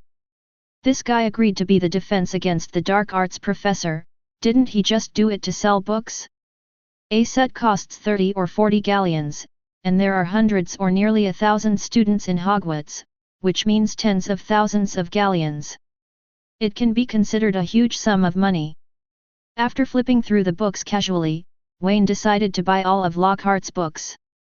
Apart from the pile of flashy words, the above content is full of practical information. After all, these are adapted from real cases. People in the magical world are not fools. If it were all fabricated, Lockhart would have been exposed long ago. After asking the clerk to pack up all the Lockhart books, Wayne started to buy other books. He is now very interested in everything about the wizarding world. Learning spells is one aspect, but more importantly, he wants to understand how wizards live and their unique culture. This will help him better integrate into the wizarding society, rather than being a muggle who can do magic. As for the Dark Lord, to be honest, it wasn't that Wayne looked down on Voldemort. He had fought him for half his life, but in the end he couldn't even take over a school and was fooled by words. He was really hard to get interested. It would be okay if Grindelwald came out to cause trouble again, at least he has a bigger vision. Defense against the dark arts, buy it. Encounter with a faceless monster, buy it. Buy the complete set of standard book of spells. In one go, Wayne bought all the textbooks for the next few years, even Uncle Newt's Fantastic Beasts and Where to Find Them. The world's most famous book about fantastic beasts costs just 1 galleon, making it a steal compared to Lockhart's books. Seeing Wayne buying books so crazily, even the manager of Flourish and Blots couldn't stand it anymore. Little guy, you must be a freshman who just started school. These books are completely useless to you. It's not too late to buy them when you need them. Oh. Wayne put a copy of Advanced Potion Making into the cart, then looked up and said with a smile, I'm free during the holidays anyway, so I'll just treat it as extracurricular reading. It's fine. Seeing that he was so persistent, the manager stopped trying to persuade him. Wayne picked up another book at random. The Life and Lies of Albus Dumbledore. Hiss, is it so exciting? After seeing the author's name, Wayne was no longer surprised. There was nothing Rita Skeeter was afraid to write about. The cart was already full of books, and Wayne finally stopped. Just as I was about to check out, I caught a glimpse of the thickest book, which was placed in an inconspicuous corner. It was a full 5 inches thick. When I got closer, I saw it was Hogwarts, a history. Wayne was delighted. He had actually wanted to buy this miscellaneous journal that appeared frequently in the original novel, but he hadn't been able to find it. The clerk also said it was out of stock, but it turned out there was still one copy in the corner. Squatting down, Wayne pulled out the thick book with force. Although it looked a little dirty, the book was brand new. He doesn't mind, as long as the book is readable. Ouch! 2 cries of pain sounded at the same time. Just as Wayne was about to get up to pay the bill, he felt a pain in his head and bumped into something hard. Rubbing his head and taking a step back, he finally saw what he had bumped into. It's a little girl. Her hairy head and thick brown hair were fluffy and looked a little messy. At this moment, she was holding her chin in pain and baring her big front teeth. Wayne was happy instead. With such obvious features, who else could it be but the legendary Miss Know-It-All? Chapter 12. You're still laughing. Hermione's voice was a little slurred, having bitten her tongue when Wayne had bumped her jaw. It hurts so much that tears are coming out now. This kid. Wayne looked at the angry Hermione, and the smile on his face became even more intense. I haven't held you accountable yet, but you're the first to complain, right? Then let's discuss who is at fault. Wayne put Hogwarts, a history in his cart. Turned around and looked at the little lowly again. Just now I was squatting on the ground looking for a book. I didn't move. I just stood up straight. There was no way I could have bumped into anyone. Unless you deliberately stand next to me and stretch your head over, I can hit your chin. Tisk tisk. Wayne looked at Hermione, whose face had turned red, suspiciously. Are you here to scam me? Bumping into a car? What does that mean? The little girl's big brown eyes revealed confusion. She had never heard of this word before. It's blackmail, extortion, and intentional injury to get compensation. Wayne explained briefly. Hermione immediately exploded. Nonsense. I'm not that kind of person. I just saw this book too, but I didn't expect you to get there first. Then why are you standing so close? Wayne asked suspiciously. Hermione acted as if it was a matter of course.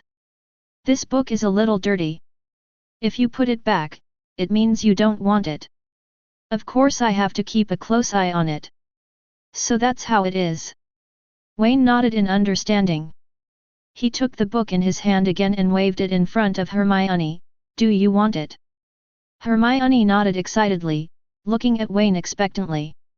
She thought Wayne was going to give the book to her, and her eyes softened when she looked at the boy. The impression score instantly increased significantly.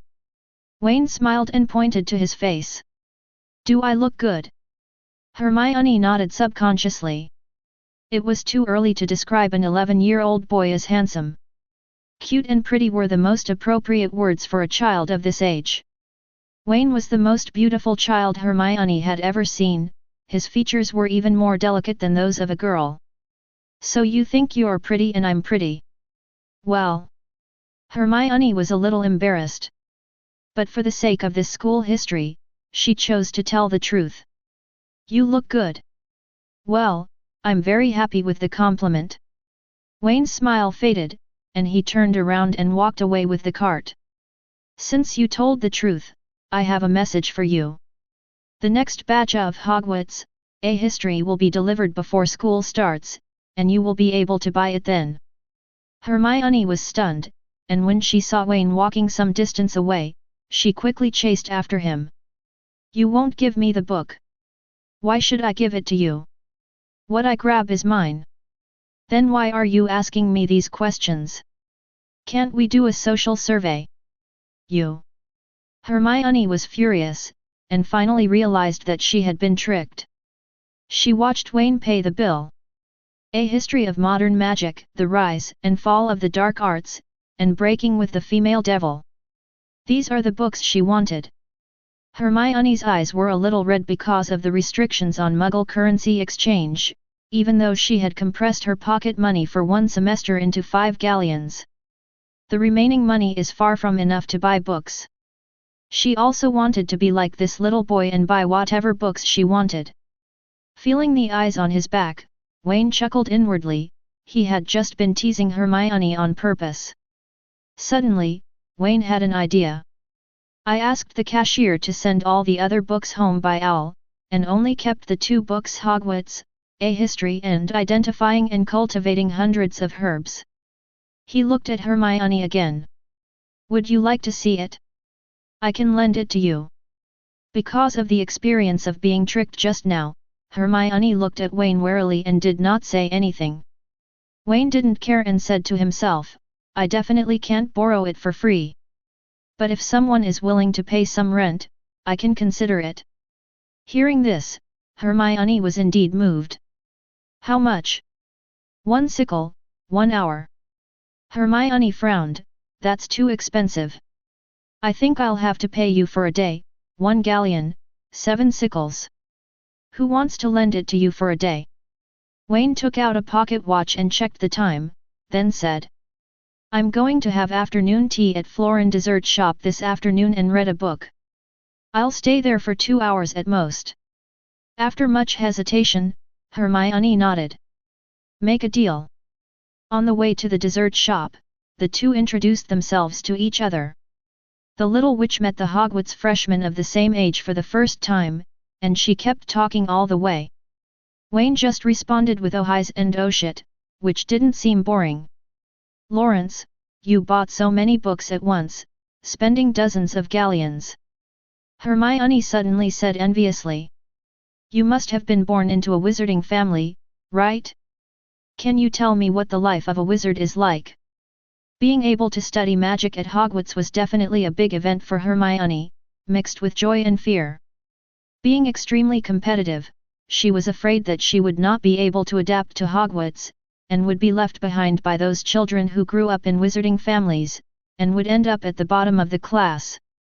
Wayne shook his head. I wasn't born into a wizarding family. Impossible, Hermione retorted immediately. Even if you exchange the full 70 galleons, the remaining money won't exceed 30 galleons, excluding the necessities you buy. How is it possible to buy so many books at once? I saw you pay the bill just now. It was a full 120 galleons. Wayne was very calm. There is a limit on pounds, but there is no gold. I exchanged all this money for gold. What? Hermione's eyes widened. You, exchanging gold for galleons, that's too extravagant. Your parents actually agreed to that. Wayne continued calmly, my parents died a long time ago, and I am an orphan. Hermione. She found that she had never felt so emotionally inconsistent in a day like today. Chapter 13. At Florin's dessert shop, the two found a table with a parasol. Wayne ordered 2 ice creams, one for himself and one for Hermione. This is a complimentary service. At the latest, it will be 5 o'clock. I will be going home. Hermione pulled out her purse, took out 2 sickles and handed them to Wayne. Ever since learning that Wayne was an orphan, Hermione's attitude had softened considerably. Until just now, she had been advising Wayne not to spend money recklessly, as he still had several years to go before he could earn his own living expenses. Wayne just smiled and nodded without refutation. Hermione was much the same as he remembered, speaking with a domineering air, and talking about study and books every other sentence. However, the kindness in his heart has never been concealed. It's not unreasonable that the Sorting Hat put her in Gryffindor. Taking Hogwarts, a history, Hermione couldn't wait to start reading it. This is a Sikorsky coin that was rented for an hour, so the little witch cherishes it very much and pays close attention to it. After Wayne took over Zyke, the system prompt sounded suddenly. It has been detected that the host has successfully earned the living expenses of the young wizards, and a large-scale long-term task has been launched: empty their wallets. Mission description: is there any money in the world more valuable than a child's pocket money? Empty their wallets. Every galleon you earn can be exchanged for system points at a rate of 1 galleon to 5 points. This mission is valid for the host's entire Hogwarts study period and will disappear upon graduation or dropping out. Wayne. System: be a human being. How to exchange 1 galleon for 5? No, little wizards only get a few pocket money a year, and there are only a dozen normal students. The purebloods in Slytherin may have more, but there are many little wizards like Ronald who only have 1 or 2 a year. It's just such a small amount of money, and you're still targeting their wallets? What a piece of shit. Wayne sighed to the sky, and Hermione looked up in confusion. What's wrong with you? Nothing, just something came to mind. By the way, how much pocket money do you have? Without giving it much thought, Hermione replied immediately, excluding the money for books, I only have 5 galleons this school year. Only 25 points. Wayne glanced at the little witch with disdain, leaving her confused. She snorted and continued reading. Although I really despise this task of the system, the points are still very good. With the points he could quickly become stronger, and when he became stronger, he could protect other young wizards if Voldemort's minions came to Hogwarts. If this isn't a win-win situation, What is? No, he was not going to rob those little wizards of their money. The system made it very clear that points could only be redeemed if they were earned. Therefore, it can only be obtained through normal trading channels. With this calculation, the little wizards won twice and he lost. Wayne became angrier and angrier as he thought about it, silently calculating what kind of thing would be the best way to empty the little wizard's wallet. A future that makes the young wizard shudder, a profiteer whom he both loves and hates, is rising. Time flies. The sun slowly set in the west, and more than 2 hours passed quickly. Wayne knocked lightly on the table, waking up Hermione, who was still engrossed in watching, and spoke softly. I should go home. Hey? Oh. Hermione reluctantly closed the book and returned it to Wayne. When will you come to Diagon Alley again? Hermione asked. What about you? Wayne looked at her. I've been practicing spells at home in the mornings lately, and going to Flourish and Blots to read in the afternoons. Hermione planned to finish reading all the books introducing the wizarding world and Hogwarts before school started, so as to learn as much as possible. Then you can take this book first. Wayne waved his hand. But I don't have that much money. No need to pay. I'll lend it to you for a week. I'll come to Diagon Alley when the time comes. Just pay it back to me. This can be considered as the reward from the little witch for activating a system task for him. Hermione took the book in her arms with great surprise and promised to return it to him in a week. For this purpose, Hermione left her home phone number with Wayne and also took his phone number for easy contact in the future. Hogwarts. This morning, Professor McGonagall finally completed the task of guiding the last little wizard from a pure Muggle family and returned to school. Dumbledore happened to be at school, so she went to the headmaster's office on the 8th floor to report the situation. Listening to McGonagall's story with a smile, Dumbledore's gentle gaze fell on McGonagall through his half-moon glasses. Minerva, thank you for your hard work. If I hadn't sent Snape away, you would have had it much easier. McGonagall's expression remained serious. It's all for her school. It's not hard work. If anything, Albus, you're the one who's working the hardest. Haha. The old man laughed. I am almost ashamed of what you said. McGonagall didn't answer, but instead asked the question that concerned her. How's the situation with Potter? Did Hagrid mess things up? I trust Hagrid, just as I trust you, Dumbledore said. There's been a little hiccup, but you'll see the baby on September 1 St. Dumbledore briefly recounted what Hagrid had seen and heard at the Dursleys, and McGonagall became visibly angry. How could they do this? Professor McGonagall said angrily. Relax, McGonagall. Muggles often have some prejudice against wizards. In fact, there is not much difference between the two. At least they raised the child well. The anger on McGonagall's face still did not dissipate, but her good character prevented her from saying anything too extreme. Dumbledore comforted her. Okay, Minerva, if you have nothing else to do, go back and rest. Enjoy the holiday that's less than a month away. You'll have to face those energetic little ones next. Sorry, there's one thing I almost forgot. McGonagall held his forehead and said, I met a very talented young wizard, Wayne Lawrence. He spent almost an hour choosing his wand, and in the end he even cast the Patronus charm on his own accord. Oh! Dumbledore's eyes lit up and he sat up slightly straighter. Impossible! The portraits of past headmasters on the wall stopped pretending to sleep, and a wizard who looked very mean even shouted out. McGonagall! You can't fool me after all the books I've read. How could a young wizard who has just touched a wand be able to use a Patronus? Calm down, Phineas. Dumbledore motioned him to be quiet before asking. Can you tell me the details of the situation? Chapter 14. McGonagall described what happened that day in great detail, especially the part about choosing the wand. Dumbledore gradually formed a general impression of the little wizard named Wayne Lawrence. Both his parents are dead, but he is of noble birth. There is also a Muggle uncle in the family who is a high-ranking official. He did not follow the rules and actually took gold to Gringotts to exchange for gold galleons for the first time. Most importantly, talent is visible to the naked eye. When one comes into contact with the wand that suits him best, he can cast the Patronus charm instinctively.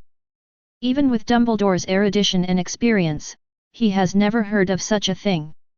It looks like we're about to have a talented student and a future famous alumnus. Dumbledore was very happy, and his snow-white beard twitched twice. I hope he'll be more obedient. McGonagall recalled the question Wayne asked her at the leaky cauldron and said with some concern.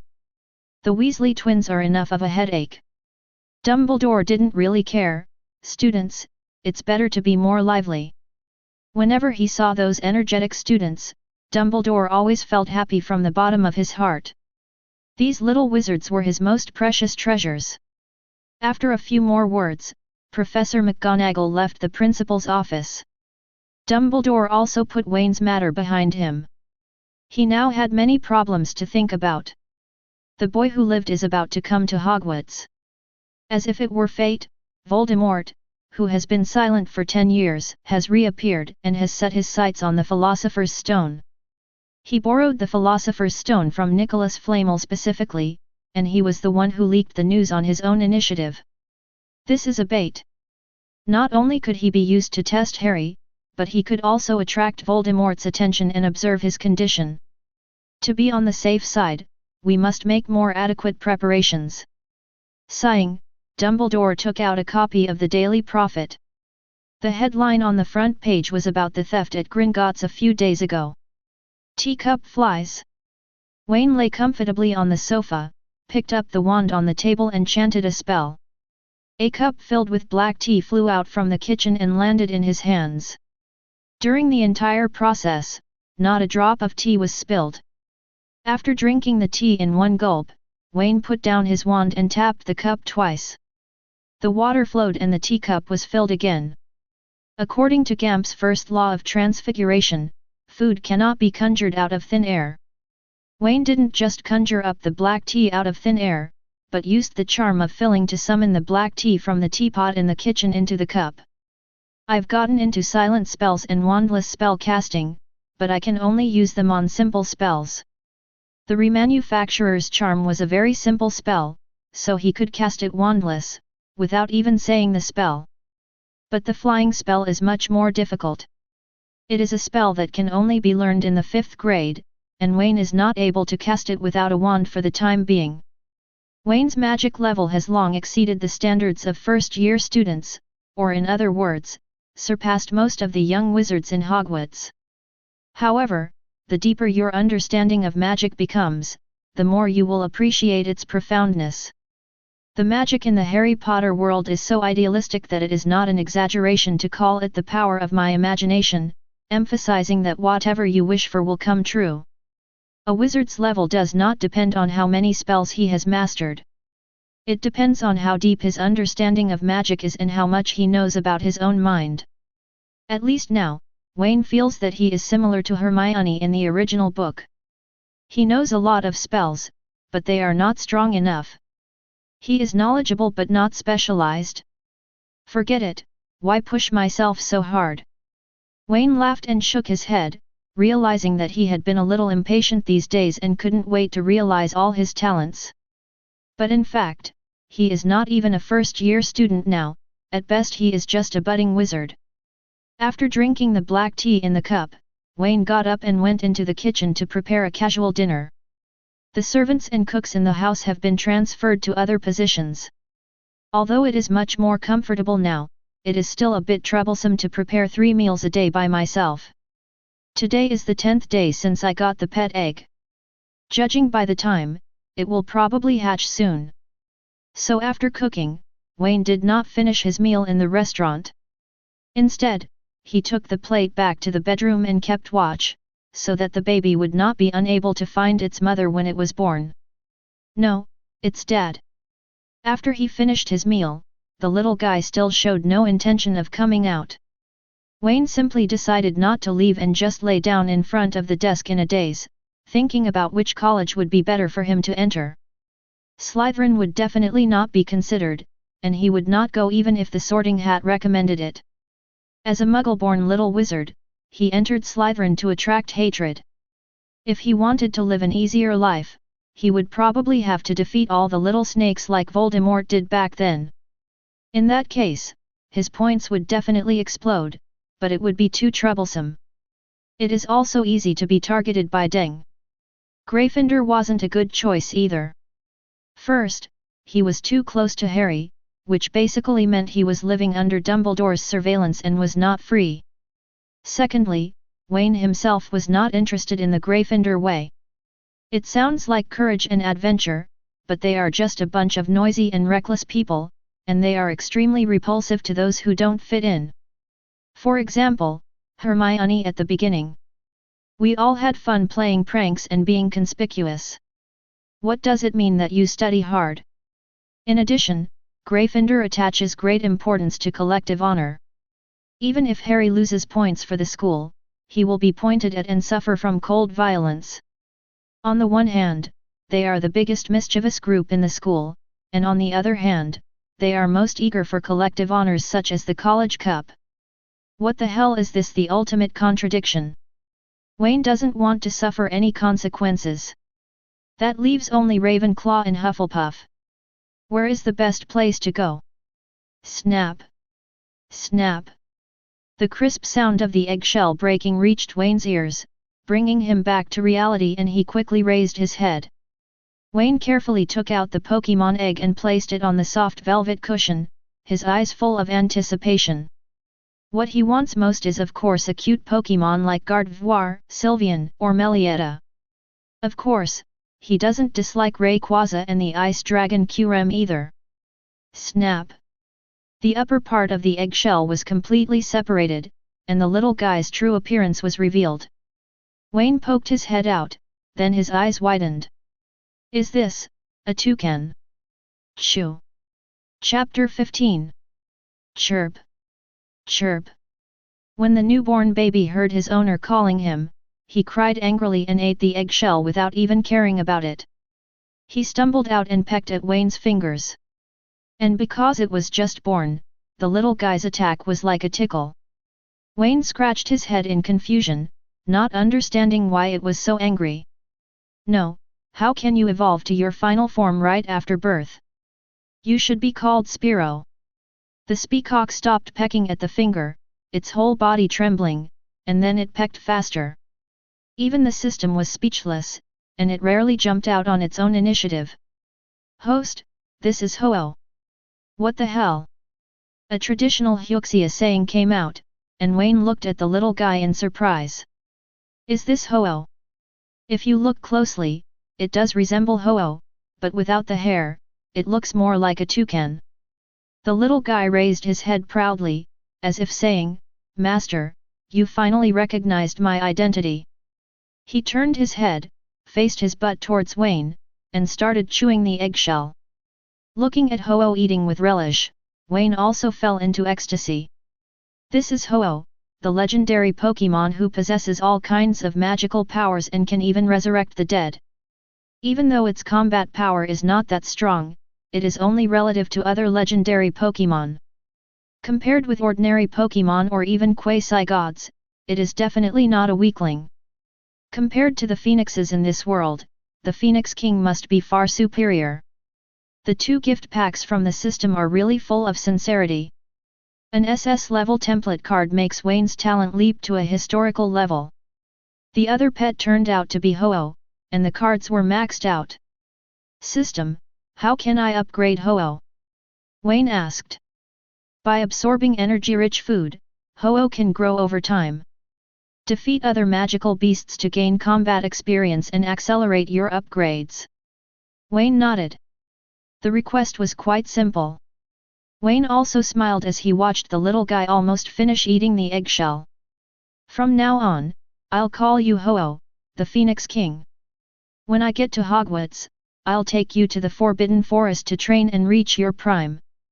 Hearing his master's words, the Phoenix King cried out and flapped his little wings against his chest, as if to make a guarantee.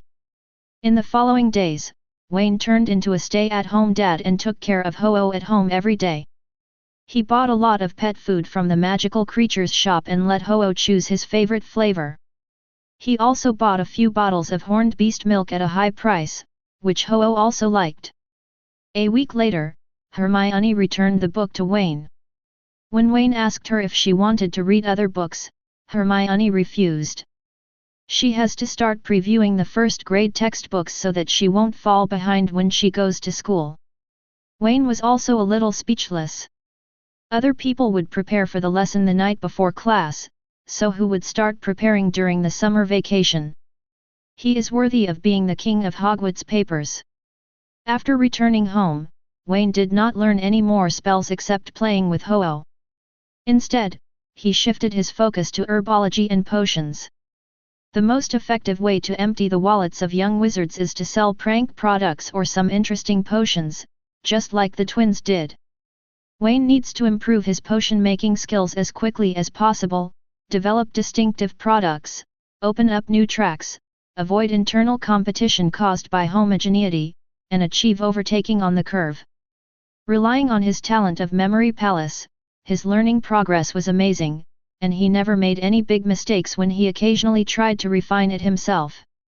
But Wayne was still somewhat dissatisfied. Compared with other talents that are often SS or S level, the A-level potion talent is indeed a bit low. But there was nothing he could do. He was penniless now and only had a few dozen points. He couldn't draw a prize even if he wanted to. For a while, Wayne was looking forward to the start of school. Finally, the time came to August 31st. After Humphrey got off work in the evening, he went straight to Wayne's house. He would stay there today and send Wayne to King's Cross Station early tomorrow morning. Looking at his sister's only son, Humphrey couldn't help but grumble a few words. "You must be careful in the wizarding world. From what I've heard, it seems they just ended a turmoil 10 years ago. If you encounter danger, you can go directly to the Minister of Magic, or directly to me. As long as the incident happens in the British Isles, I can help you resolve it." At the end of his speech, Humphrey couldn't help but adjust his suit, and the corners of his mouth couldn't help but rise. Wayne noticed something and asked tentatively, "Uncle Humphrey, are you going to get promoted?" "Not sure yet." Humphrey waved his hand modestly, but his smile betrayed him. "Sir Arnold has decided to retire and he feels I'm doing a good job." Arnold, whom Wayne calls the Big Devil, should be the most powerful man in the British Isles. The Prime Minister of this country is just a politician pushed to the front, while the real chess players who control power are the civil servants. "Then I congratulate you in advance, Uncle." Wayne raised his glass and drank the milk in it. Humphrey also finished his red wine, put down his glass and sighed. "Finally, we can get rid of that third-rate minister, Hake." Wayne looked at him meaningfully. "I think giving a little push isn't a bad thing." "You mean, push Huck up there?" Humphrey said with an incredulous expression. "You are kidding, Wayne. He is just a third-rate politician who graduated from the School of Political Science and Economics. How could it be possible? None of this matters. What matters is that you and Uncle Huck have worked together for 3 years, so you know each other well. Instead of switching to a less familiar partner, why not continue to work together? That's not bad, right?" Hearing this, Humphrey fell into deep thought. It is indeed as Wayne said, if Hack becomes Prime Minister, he will not have to spend too much effort to cooperate tacitly. Although Huck's mind is occupied only by votes and support rates, even he can be frustrated by his occasional killer instinct. But at heart, he's still a good-natured politician, so there's no need to worry too much. "I'll consider what you said. Okay, let's not talk about this anymore." The next day, 10:30. Wayne arrived at King's Cross Station on time. Chapter 16. In 1785, Watt improved the steam engine, and industrial production entered a new era. In 1814, the Englishman Stephenson invented the first train and named it the Traveller. In the more than 100 years since then, trains have become an indispensable means of transportation for people in England. Many people even take the train to London to get off work, and then transfer to other buses or subways to reach their workplace. From this perspective, the Ministry of Magic is actually quite keeping up with the trend. Since the 1950s, the Hogwarts Express has been transporting young wizards between the school and London. Before that, students could choose any way they found interesting to get to school, which led to a lot of jokes. There were even casualties. It wasn't until the then Minister of Magic, Adeline Gamble, that she overruled all opposition and launched the largest secret operation in the history of the British Ministry of Magic to build this railway. It involved a total of 176 forgetfulness spells and a large number of hidden spell-casting records. Most of the Muggles responsible for building the railway felt that they had forgotten something important, but they could never remember it. This problem lasted for a whole year before it ended. So, when you find that you can't remember some things, don't doubt it, it must be that someone has cast a forgetfulness spell on your brain. September 1st. It's a special day for students in England. This means that the summer vacation that lasted for more than 2 months has come to an end. Countless students, some happy, some disappointed, embark on their journey back to school. If they are attending a boarding school, it means that the next time they can go home will not be until Christmas at the earliest. King's Cross Station is the terminus of London Railway. On this day, the station also reached its climax, peak. Students and parents carrying large and small bags can be seen everywhere in the station, rushing to their respective platforms. Wayne travelled light, carrying only a medium-sized suitcase. Apparently, the box had been cast with a traceless extension charm, though it wasn't Wayne's own doing.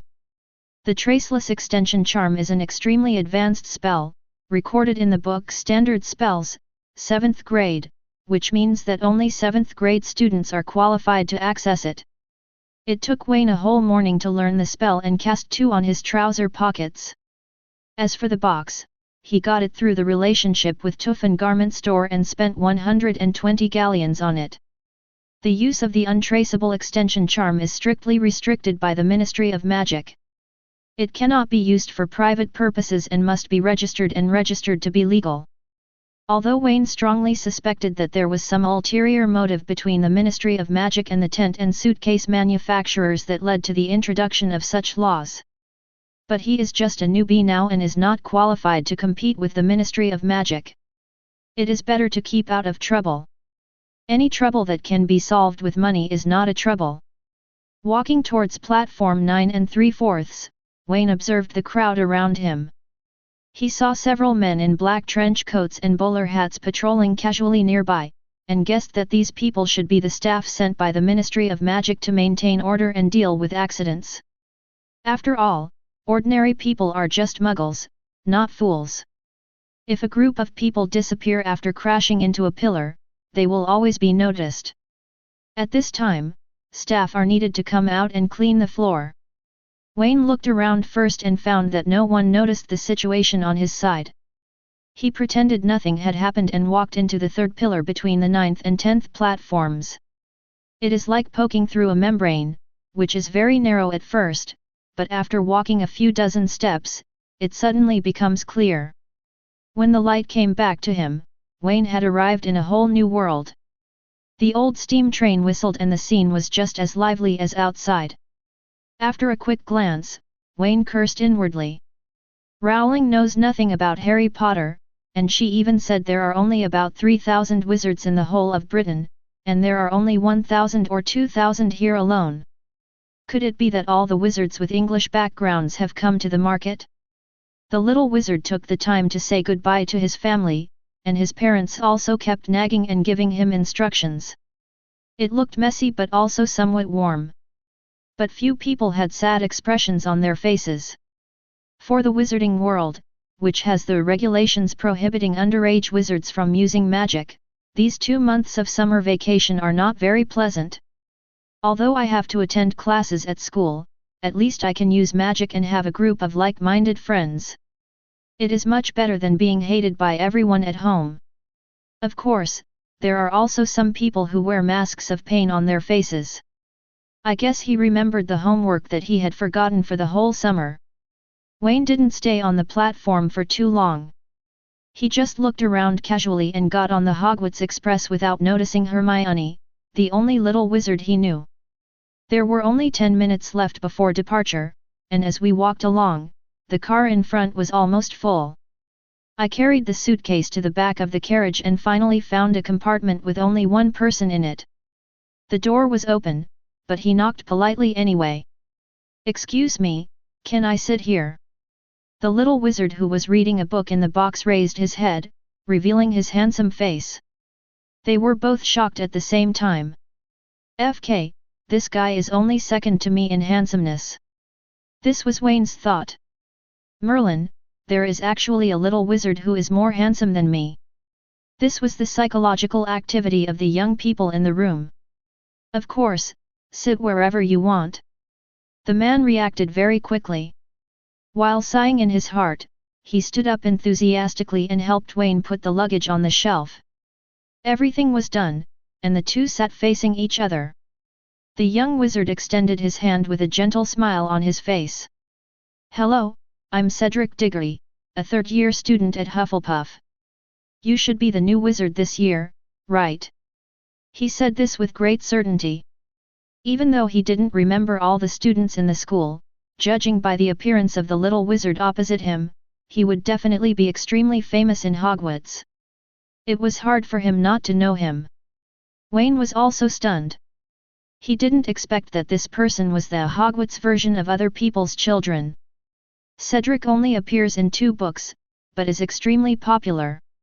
Wayne also extended his hand and the two shook hands. "Hello, my name is Wayne Lawrence, and I'm indeed a freshman this year." Chapter 17. Woo! Not long after Wayne sat down, the train whistle sounded again and started on time at 11 o'clock. After the two exchanged names, they started talking. Cedric is a typical Hufflepuff, kind and enthusiastic. After learning that Wayne was a young wizard born in a Muggle family, he told him a lot of common sense that freshmen at Hogwarts should know. "Don't be too nervous. The professors in school are all very good people." "Well, I mean most of them." Cedric thought of a certain greasy middle-aged potions professor and quickly added, "What if Wayne comes to settle the score with him in the future?" Next, he introduced Wayne to several colleges of the school. Cedric spoke freely, although Professor McGonagall usually appears very strict. As long as you attend class seriously and don't disrupt the classroom discipline, she is also a very easygoing person, because her anger is vented on the Gryffindor students. Professor Flitwick's personality is even more interesting. Oh, and by the way, legend has it that he has goblin blood. Let's not discuss his height. As for Professor Sprout from our college, she's also a very gentle lady. Her only taboo is the plants in the greenhouse, and she doesn't even care if they deduct points from the college. Snape teaches. Let's skip this and just stay away from him. Wayne, do you have any favorite college? Hufflepuff, right? I've read Hogwarts, a history, and Muggle-born wizards are usually sorted there. Wayne didn't hide anything and told his destination. Between Ravenclaw and Hufflepuff, he ultimately chose Hufflepuff. Although it is said that human wisdom is the greatest wealth. But, Hufflepuff's lounge is right next to the kitchen. As long as you are willing to study hard, knowledge will not leave you in any college, but it will in the kitchen. Gryffindor and Ravenclaw are both located in the towers on the top floor of the castle. If Wayne gets hungry one day, he will have to travel all the way to the basement to find food, which is too inconvenient. And after hearing his words, Cedric was obviously happier. What a wise choice. I guarantee you'll have an incredibly happy school life, because Hufflepuff is the best house. We can't pretend we didn't hear that. A teasing voice was heard at the door of the box was opened, and 2 little wizards walked in one after another. They looked exactly like they were cast from the same mold, both had fiery red hair, and even their facial expressions were identical. "Fred, George." Cedric greeted awkwardly, "Long time no see." Although he didn't say anything bad about other colleges, he still felt a little embarrassed when others heard him praising his own college. "Ah!" One of the twins opens his arms with an exaggerated expression. "Let me see who this is." Another person immediately joined in, "Idiot! You don't even know him. This is Mr. Diggory, the top student in the grade for 2 consecutive years, a model student praised by all teachers and parents." The two of them were like a crosstalk, talking back and forth. Wayne was very interested, while Cedric, the person involved, had his ears red and wished he could find a place to hide. He quickly pulled back the two who were about to say something, and whispered through gritted teeth. "What on earth are you two up to? Give me some face in front of my junior." That's right, Cedric has already determined that Wayne is likely to join Hufflepuff, so of course he has to maintain his image. Tisk. Fred curled his lips. "Now you know how to save face, because your dad showed off your achievements in front of our mom. Do you know how hard this summer vacation was for George and I?" Cedric sighed and let go of Fred's sleeve. He was in the wrong in this matter. Who made his father show off his son's achievements whenever he met someone? Now the entire Ministry of Magic knows that the Diggory family has produced a genius little wizard. "Tell me, what do I have to do to let me go?" Cedric asked resignedly. The twins looked at each other and high-fived excitedly. The plan was successful. "Take out all your summer homework and I'll give it to you before class tomorrow. We've been looking for you for half a month, but you're never home. Mom said you went to the United States to become a vampire. Is that true?" "Of course it's fake," Cedric retorted unhappily, took his school bag from the luggage rack, and handed the homework to the two of them. After putting their things away, the twins had no intention of leaving. The Diggory family and the Weasley family lived in the same village, separated by a mountain.